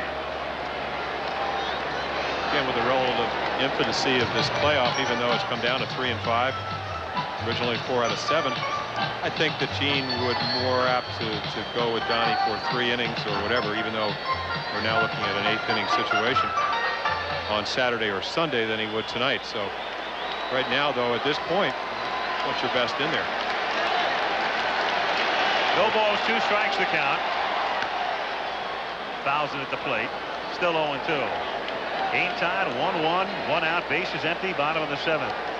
You know, talking about managers and getting thrown out, I'll never forget Chuck Tanner when he was managing in the minors at Hawaii in 1970. Got thrown out of a game in Tucson where the clubhouse was in the outfield. Borrowed a wig and a mustache and sat in the box back in the dugout and called the shots. 1-2.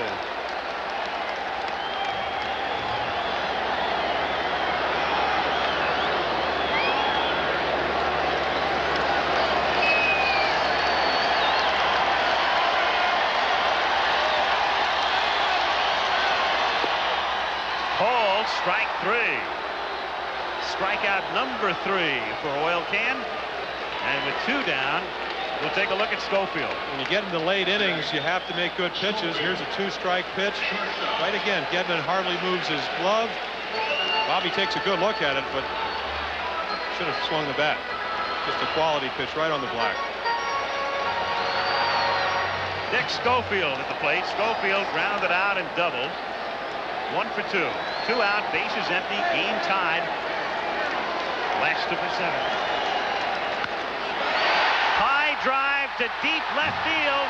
Rice goes back. Gone.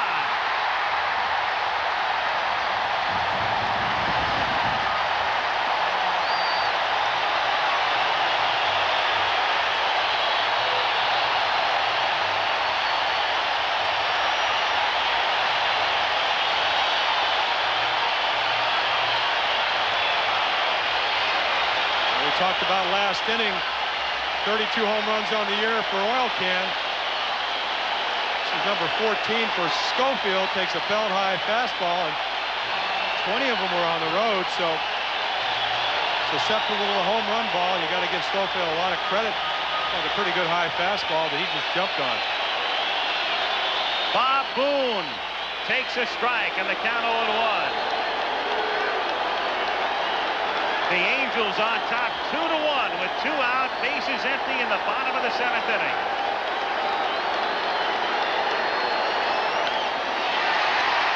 To center and in there. And so Boone is on with 2 out, and Gary Pettis coming to the plate, and the crowd with its Boone salute. And Gedman visiting the mound. Just got over it, and when you think about Schofield, you think about his father, Dick Jr., and Fisher is going to the mound right now. He's got some power. Schofield hit 13 home runs this season. His father played 19 years in the majors and hit just 21. So he inherited some different genes. Dick Schofield, whose father was Ducky, long-time shortstop. And Schofield is a man who hit one of the most dramatic home runs of the whole season. The grand slammer against Detroit that capped an 8-run 9th inning in August.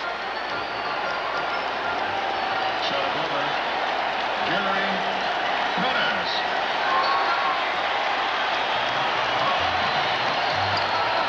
An outstanding defensive shortstop that each year has gotten better at the plate. 193, then the 219. This year almost 250, and the power production's gone up. The errors have come down defensively. You have to give Gene Long a lot of credit for sticking with him. A lot of times you hit 193 and you go back to the minors and never come back. Now Pettis, low.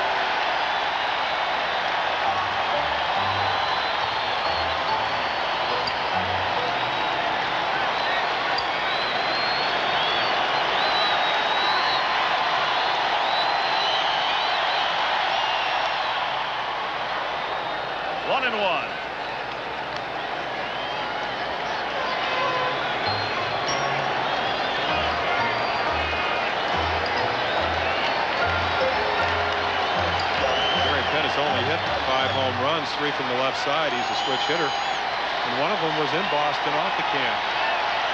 So Oil Can has to respect him. Not normally known for his power. Make a mistake, he can pull the ball and then look at even more at a deficit.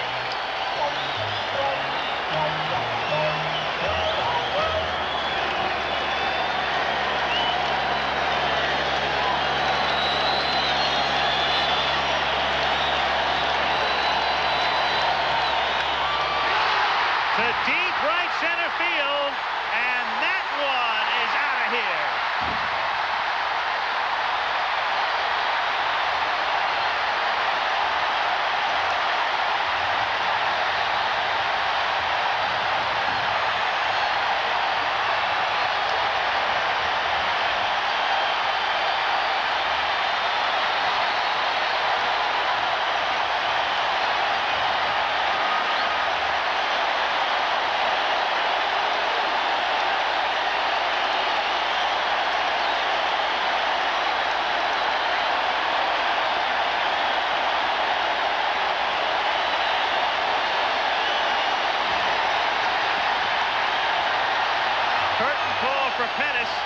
who hits one out of here, and now Boyd is out of here as McNamara goes to the mound, and the Angels, before this uproarious throng, leading 4-1.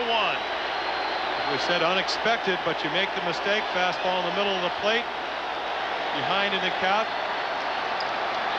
Count that Pettis might try to go out and look for a fastball and get out in front. He does exactly. That mistake went about 400 feet.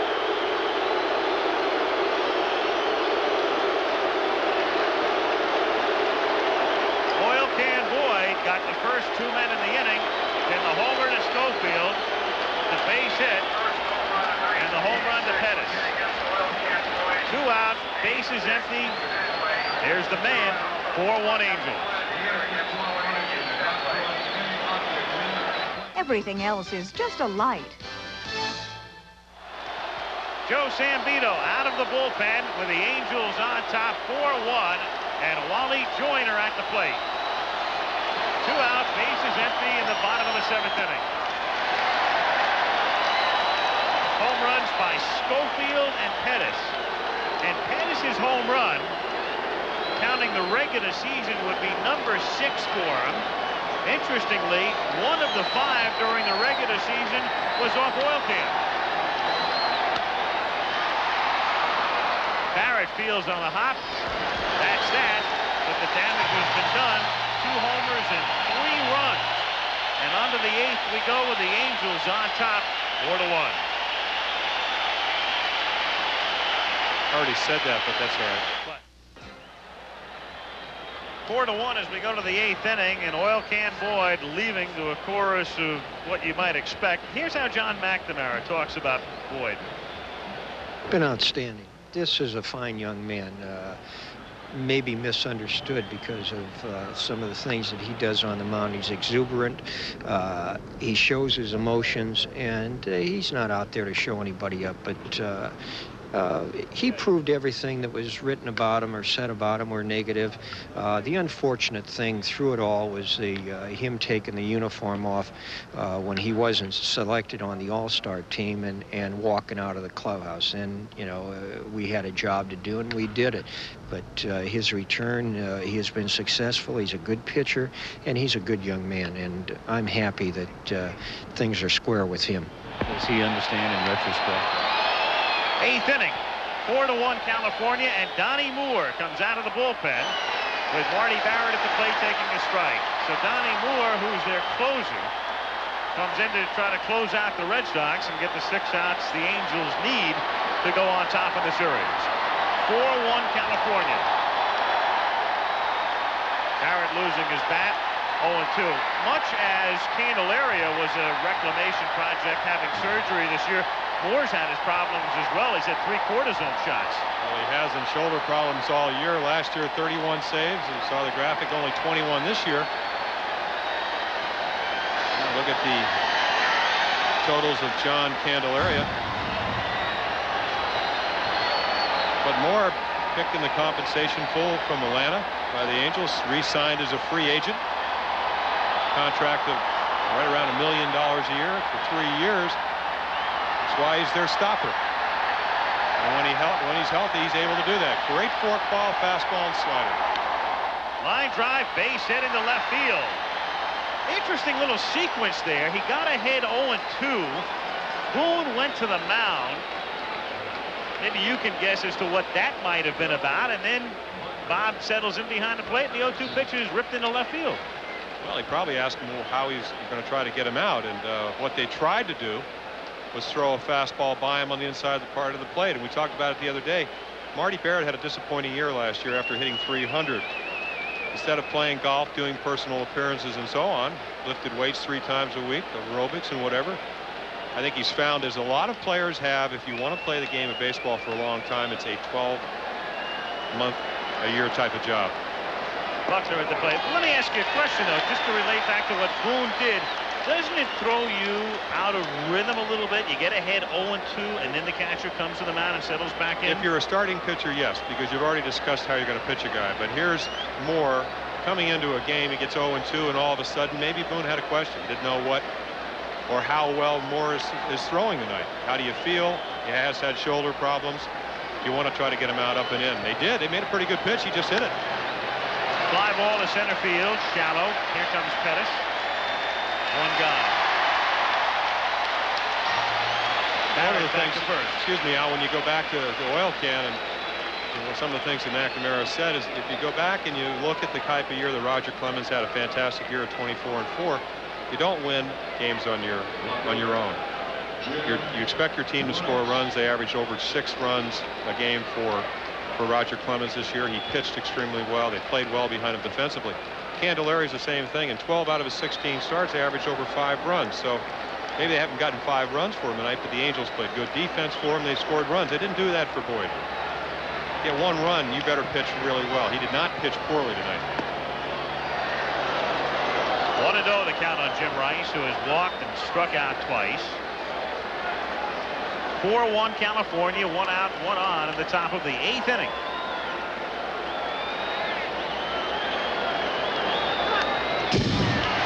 One and one.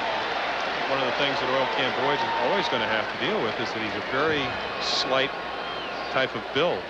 And as you said, the non-contagious hepatitis down to 133 pounds. He is going to get tired late in the season. Even at 150 pounds, there's not a whole lot of them.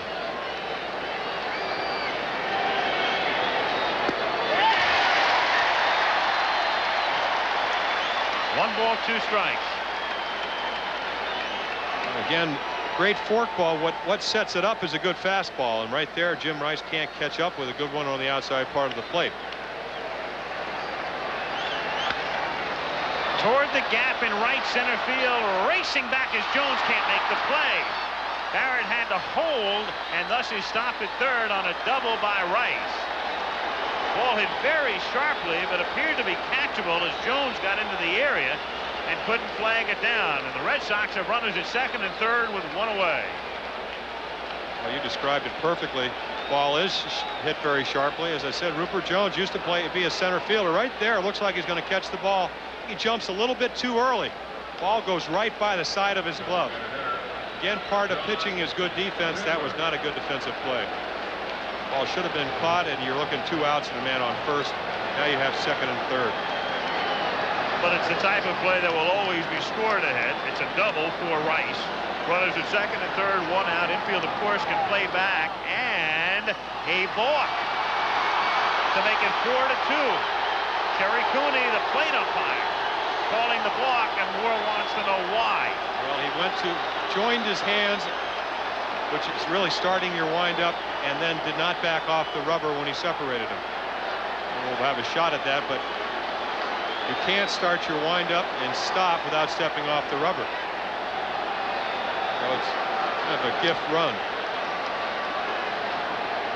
So now with Baylor at the plate, a swing and a miss, and Rice is the runner at third. It's 4-2. 1 out in the 8th inning. A ground ball to second or short, or a deep fly ball puts them only 1 run down, and you have the winning run at, the tying run at the plate now. It's interesting, in the first ball game, the game that the Angels won 8-1, we saw Gene Mauch put Devon White out in right field for defense. Meanwhile, this is the tape of. See him start with his right hand.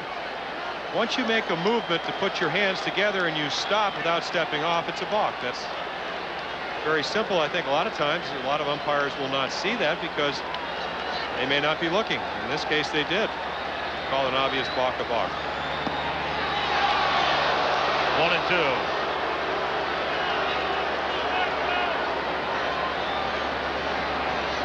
Rice at third, 1 down, 8th inning.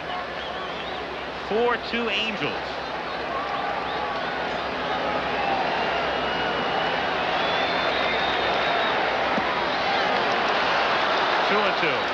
Donnie Moore last season, coming out of the bullpen, won the owner's trophy. That's given to the Angels' most valuable player.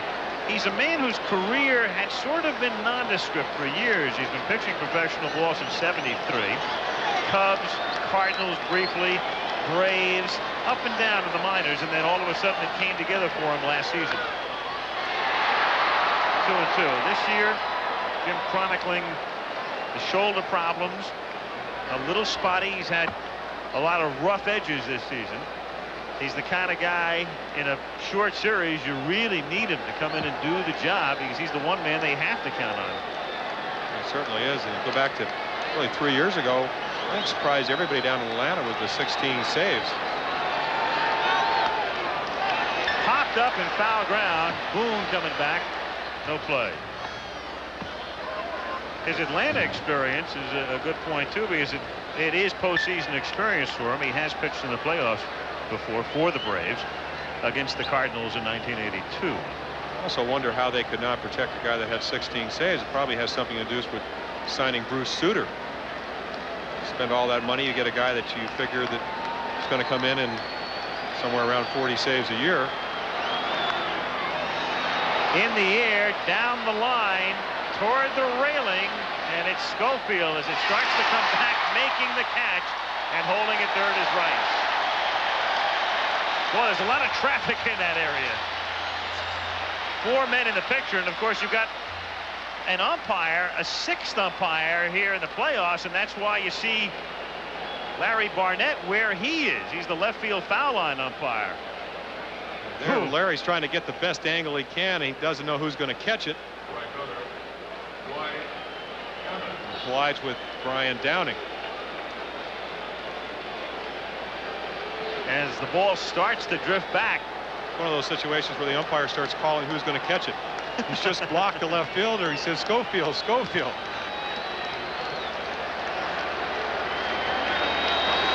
You start hoping you don't impede somebody from catching. He did. That's why he was calling Schofield. Sure. Downing was in big trouble. Strike, 0-1. Susan Evans, Dwight's lovely wife.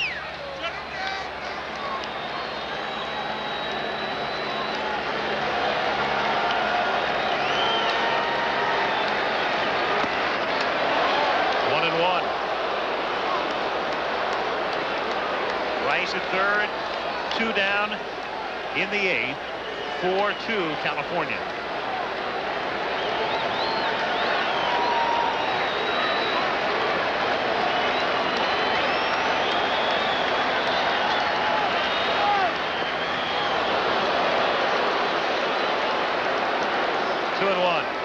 The Angels, as we look again, and a run saved here by Bob Boone on a nice play. The Angels with a victory tonight are going to be in very good shape. They'll face Clemens coming off 3 days rest tomorrow. They'll still need 2 victories, but they'll have Witt at least one more time. That's Sunday. And if we went to a 7th game, they'd have Candelaria for that. And the way he looked tonight, that's confidence. He said he'd pitch anywhere, even in a matchbox. So see a wounded Bob Boone. Foul ball right off his leg. And this is the fork ball. What's the bottom of the ball just dropped? Throw a 95-mile-per-hour fastball. And you see Darrell, Dwight Evans hit the top of the ball right down on Boone's leg. 2 balls, 2 strikes. 2 out. Rice at third. 8th inning.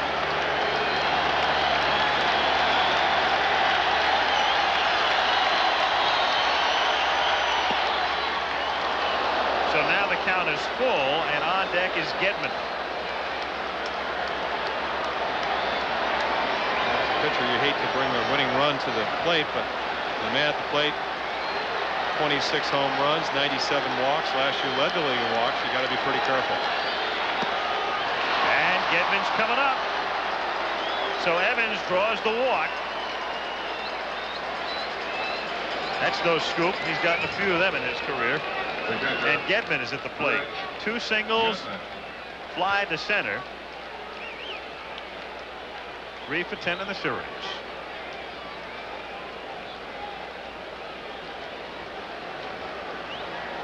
And this crowd of more than 60,000 a little quiet right now and a little anxious.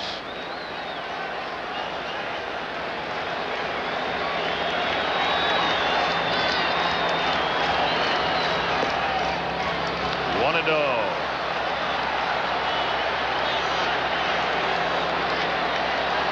Gedman who plays half his games in Fenway Park. Think about this. Gedman hit 2 home runs at Fenway all year. He hit 3 home runs. As you look at his wife, Sherry, he hit 3 home runs in this ballpark.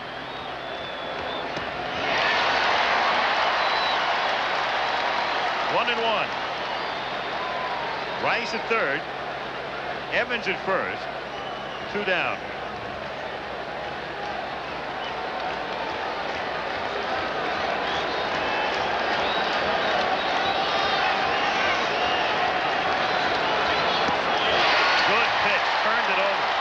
That fork ball, and again, Mike Scott used something that's very much like a fork ball.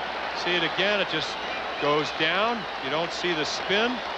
Very much like a split-fingered fastball, which is supposedly the pitch of the 80s. Very effective. Ripped into left field. He has 3 hits, and the score is now 4-3 with Evans at second base.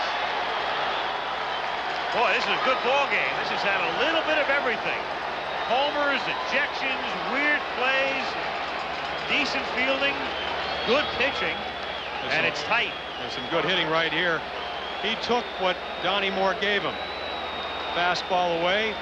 Why try to pull it? It's 95 miles per hour. Let's just hit it to left, and he did that. Now, Marcel Latchman goes to the mound. And again, you're in a situation, and the Angels will have to go to the bullpen. You kind of run things in reverse now. Moore is your closer. Rule, we showed you before, up earlier as the long man and just getting in some work. And there he is again now. So Rule, who started the night as the long man, then appeared to be throwing, and I would surmise, just to get in his work since he hadn't pitched in a week. And I believe it's Gary Lucas throwing the left-hander with him in the shadows there. But Rule now has to come back and maybe play another role. Here's Armas tying and go-ahead runs on base. 2 out. Lifted down the line. Jones coming over. Will he have room? Reaching, and no. Back in there. 0-1.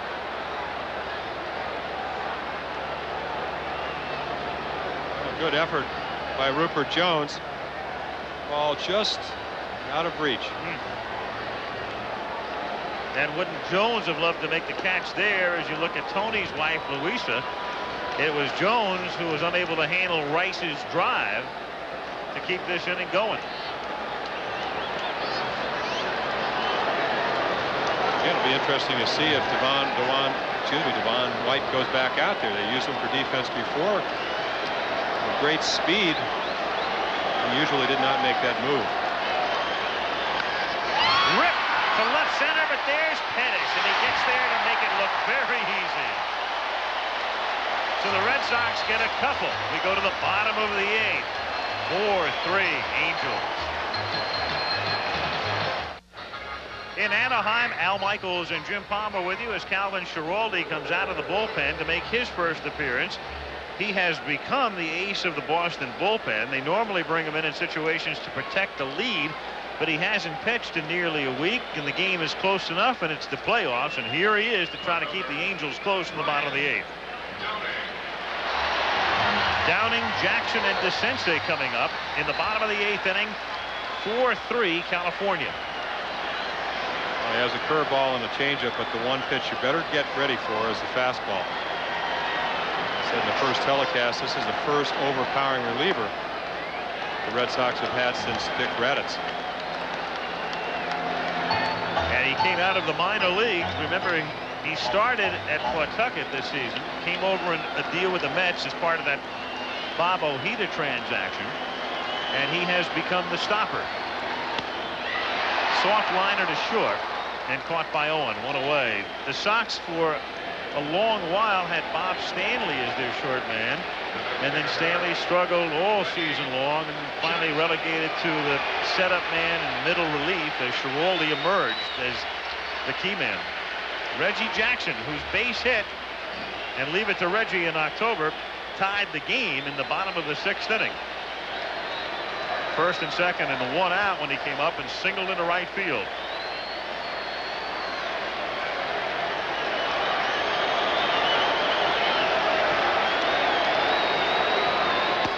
1-0. When the Red Sox come up in the 9th inning, they are due to send up Owen, Boggs, and Barrett. And you have to think they'll hit for Owen. Reggie attempting to give this crowd of 64,206 a thrill. 1-1. Well, he said he can't get to the high fastball anymore, and what he has to do is be disciplined. And of course, this is the classic confrontation. Go back to the 77 World Series, Bob Welch, Reggie Jackson. Is it actually 78? A year after Reggie hit the 3 home runs on 3 consecutive pitches in 77. Well, there's no mystery to Mr. Schiraldi other than trying to hit a fastball that is way above average.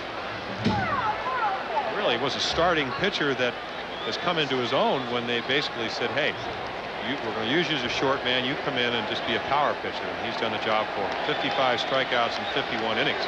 So he's been overpowering. You wonder if they would have brought him up if Steve Crawford hadn't hurt his arm. Just at that point. Crawford going down with a shoulder injury. He's back now as one of the pitchers in the Boston bullpen. Certainly made a difference. Went from a tentative bullpen to somebody that you can count on.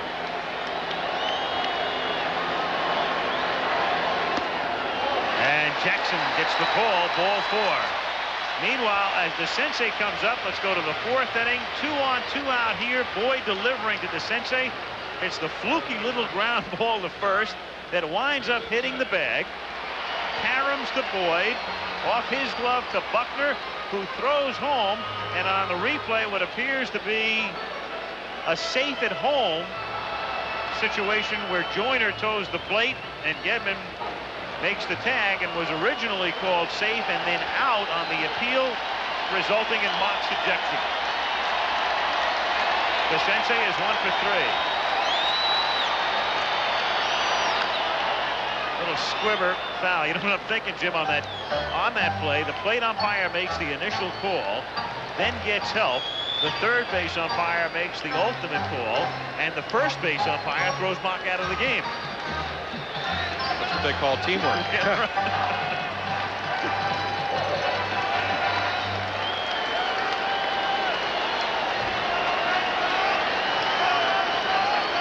0-1 the count on DeCinces. Jackson at first base. 1 out. Fouled away and the count 0-2. And again, Mott back in the tunnel and obviously still calling the shots with the relay system in effect. You can do it by phone. Sure. I know Earl Weaver, talking about Earl Weaver, had over 90-some ejections. Might have even gotten into the hundreds this year. Just to do it by phone. Sometimes it'd be a couple pitches too late. 1 ball, 2 strikes the count. There is John McNamara. He brought up a good point. Schiraldi, who is a stopper, has not pitched in just about a week. Even though you're behind in this ball game, you want to bring him in, keep the game here, but also get him some work in case you have to use him in the next 2 ball games. 2-2 the count. Really a classic confrontation. You have a dead fastball hitter at the plate. Doug DeCinces loves the ball out over the plate, and a guy that's going to just try to throw it by him.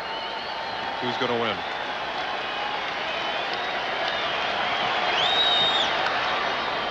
Still a tie at this point. 2-2. Schiraldi coming out of the University of Texas, and yes, he did pitch on the same staff with Roger Clemens. Is that a pretty good college team? Actually, he was college pitcher of the year, and then when they went to the College World Series, Clemens was the pitcher of that particular World Series. So. And then they had a young infielder by the name of Spike Owen who played with him in 1982. So the 3 have been reunited in Beantown as it's fouled away. Still 2-2. And if you talk to Spike, he'll still tell you he's a young infielder.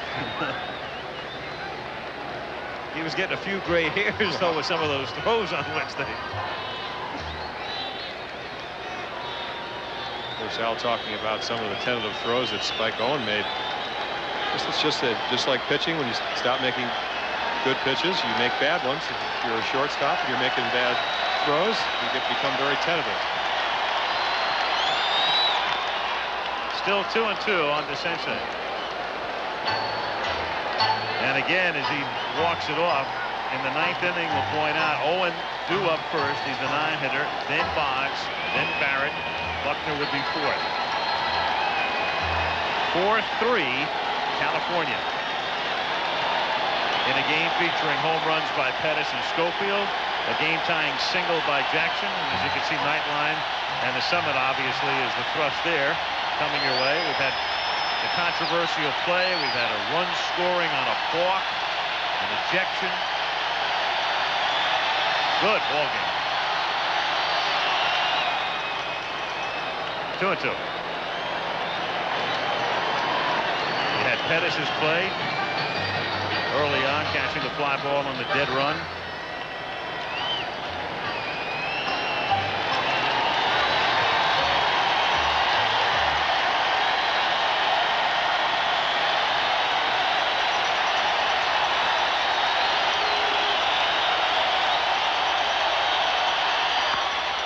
Toward the hole, but Boggs gets there, then boots it through him into left field. Going to third is Reggie, and look at that dive.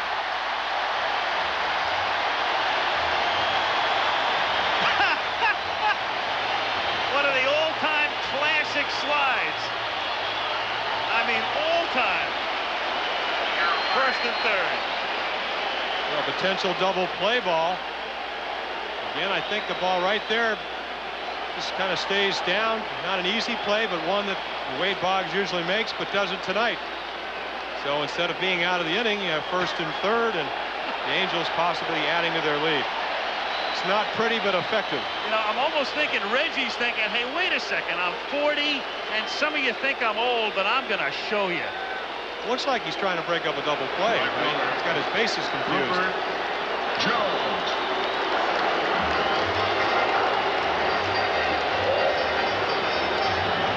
Terrific. I mean, Reggie's given so many of us so many things for our memory bank when we think about his career through the years, and that compelling confrontation with Welsh and the 3 homers and so many things that he's done, the home run at the All-Star game in Detroit, and then we'll think about that as well.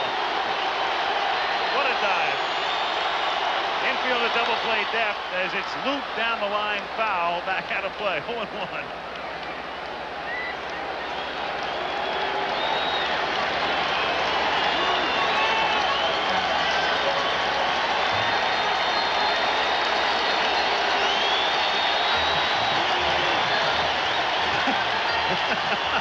That's Reggie. What brand are they? That's the most important thing. And there's where he's normally a fashion plate, but he's not going to make the cover of GQ tonight.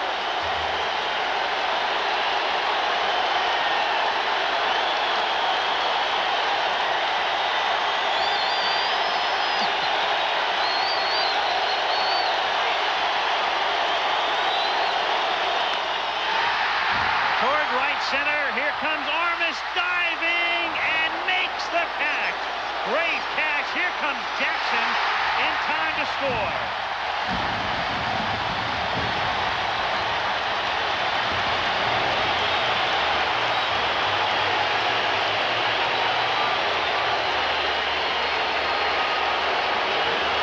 So Jones with a sacrifice fly, and it's 5-3 California. Great play by Tony Armas. Doesn't save the run, but it saves a second and third. Like he trapped it to me. Yes, it does. The right field umpire, Larry McCoy, made the call.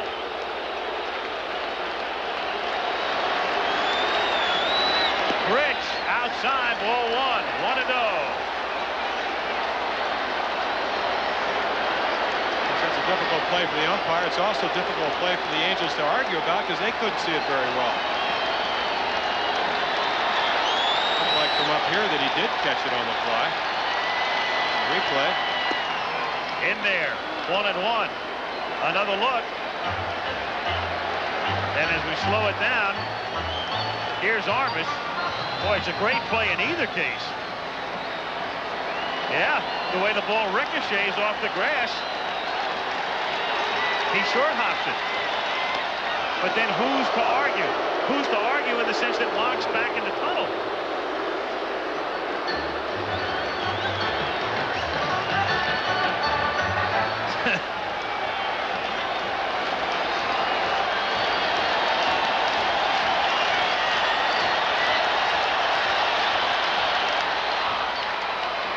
Well, I tell you something about Reggie. Love him or hate him, he'll give you his share of thrills. Oh, boy. What a career. Not only numbers and all of the rest of it, but as we talked about before, just even when he strikes out, it's exciting.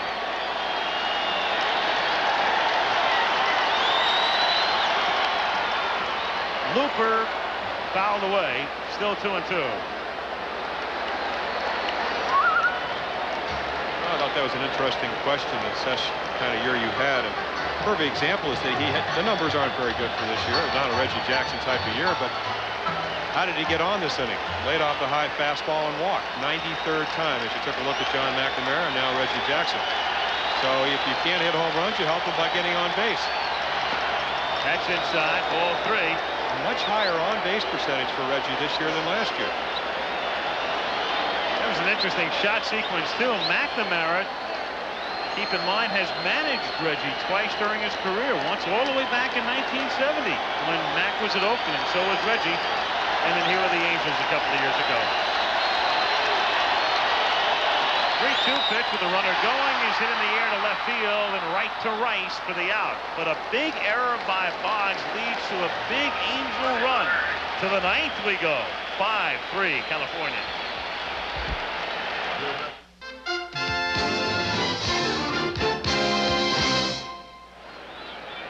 In Anaheim, Al Michaels, Jim Palmer with you. Been a great game 3. Series tied at a game apiece. Angels lead 5-3. 9th inning as you look at tomorrow's lineup. 12 Eastern time, noon tomorrow, Houston, New York. Then we're here at 8 Eastern for game 4. Mike Greenwell to lead things off, batting for Owen here in the 9th inning. Greenwell, earlier this year at Pawtucket in the International League, called up on the 24th of July and did well, as you can see, 314 in 31 games. And the new right fielder for California is Devon White. Easy fly to Pettis. Boggs is the batter. And there is White after Jones had trouble with Rice's drive in the 8th inning.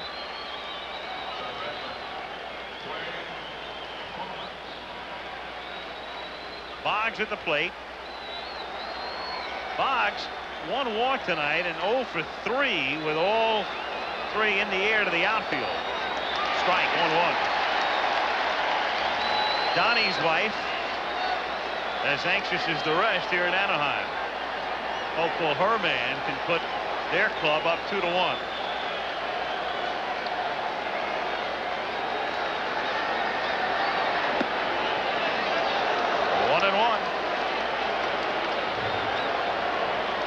Game's not over. If Eugene Mock, you have to be fairly happy. You had your closer in there. Hasn't pitched in a while. Don Sutton going tomorrow. Only 3 complete games, so you get him a couple of innings to familiarize him with the mound. Another routine fly ball. And 4 flyouts for Boggs tonight. Barrett.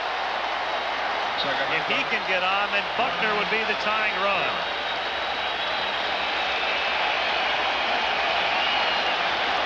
And now as one, they rise in Anaheim.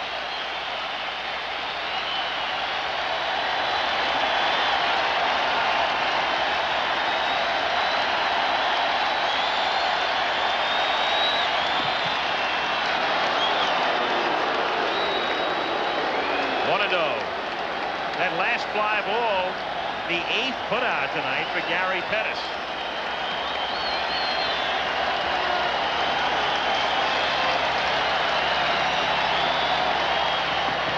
In there.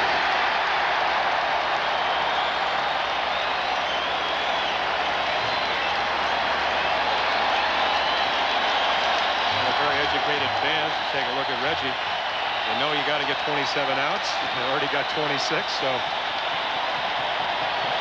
it's out obviously is a very important, and Marty Barrett's doing what he can. He's flinching, doing everything to try to distract Johnny Moore. 2-1. In this situation, obviously, a base on balls is as good a hit as a hit.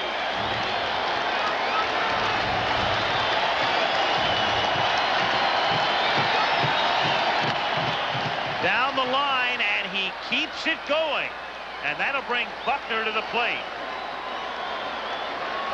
And all Buckner can do right now is heave a sigh of relief that Candelaria is not in the game anymore. The Candyman struck him out twice and got him to ground out.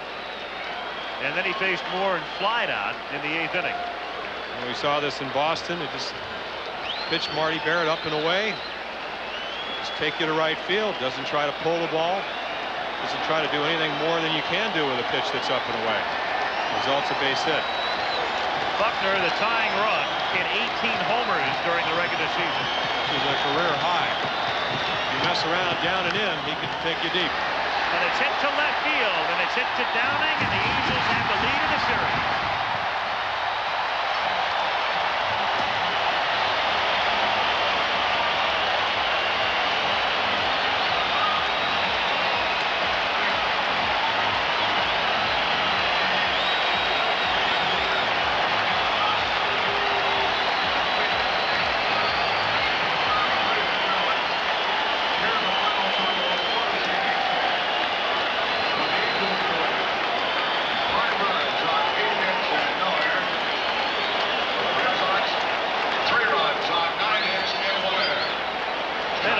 Series so far. Two sort of one-sided games in Boston, but interesting enough. And then a real beauty tonight in Anaheim. We'll be back. So the California Angels win it by a score of 5-3. Good pitching duel early on. Controversy, then the home runs. The dramatic happenings of tonight sort of capsulized in a way on this play by Doug DeCinces, the ground ball up the first base line with runners at first and second and 2 down in the 4th inning. Boston was ahead 1-0. And the play at the plate. Initially, it was ruled Joyner was safe, which the replay appears to bear out. Then on the overrule by Rich Garcia after help was asked for by Terry Cooney, the safe call, the ejection of Gene Mauch. And as the game proceeded, it was Gary Pettis with the score 2-1 and 2 out, and Boone on in the bottom of the 7th inning, who ripped this drive over the wall in right field to give the California Angels at that point a 4-1 lead. And they went on to win it by a score of 5-3. So the Angels are on top in the series 2-1 with game 4 coming up tomorrow. And with thanks, as always, to Alan Roth and Steve Hurt, we remind you that tomorrow, Game 3 coming up in the National League Series, which is tied at a game apiece. Knepper and Darling, the matchup, noon Eastern. And then we'll be back with you Game 4 in Anaheim tomorrow. Clemens and Sutton at 8 Eastern time. ABC's coverage of the American League Championship Series has been brought to you by the heartbeat of America, Today's Chevrolet. By Budweiser, Beechwood aged for that clean, crisp taste. This Bud's for you. And by the U.S. Army, a place to be all you can be. Al Michaels, Jim Palmer, good night from Anaheim, where the Angels have won it by a score of 5-3. Be sure to stay tuned for ABC News Nightline immediately following your late local news. Travel arrangements made through and a promotional fee paid by United Airlines. United flies more people to Hawaii than any other airline. Nobody knows Hawaii like United. This has been a presentation of ABC Sports, recognized around the world as the leader in sports television.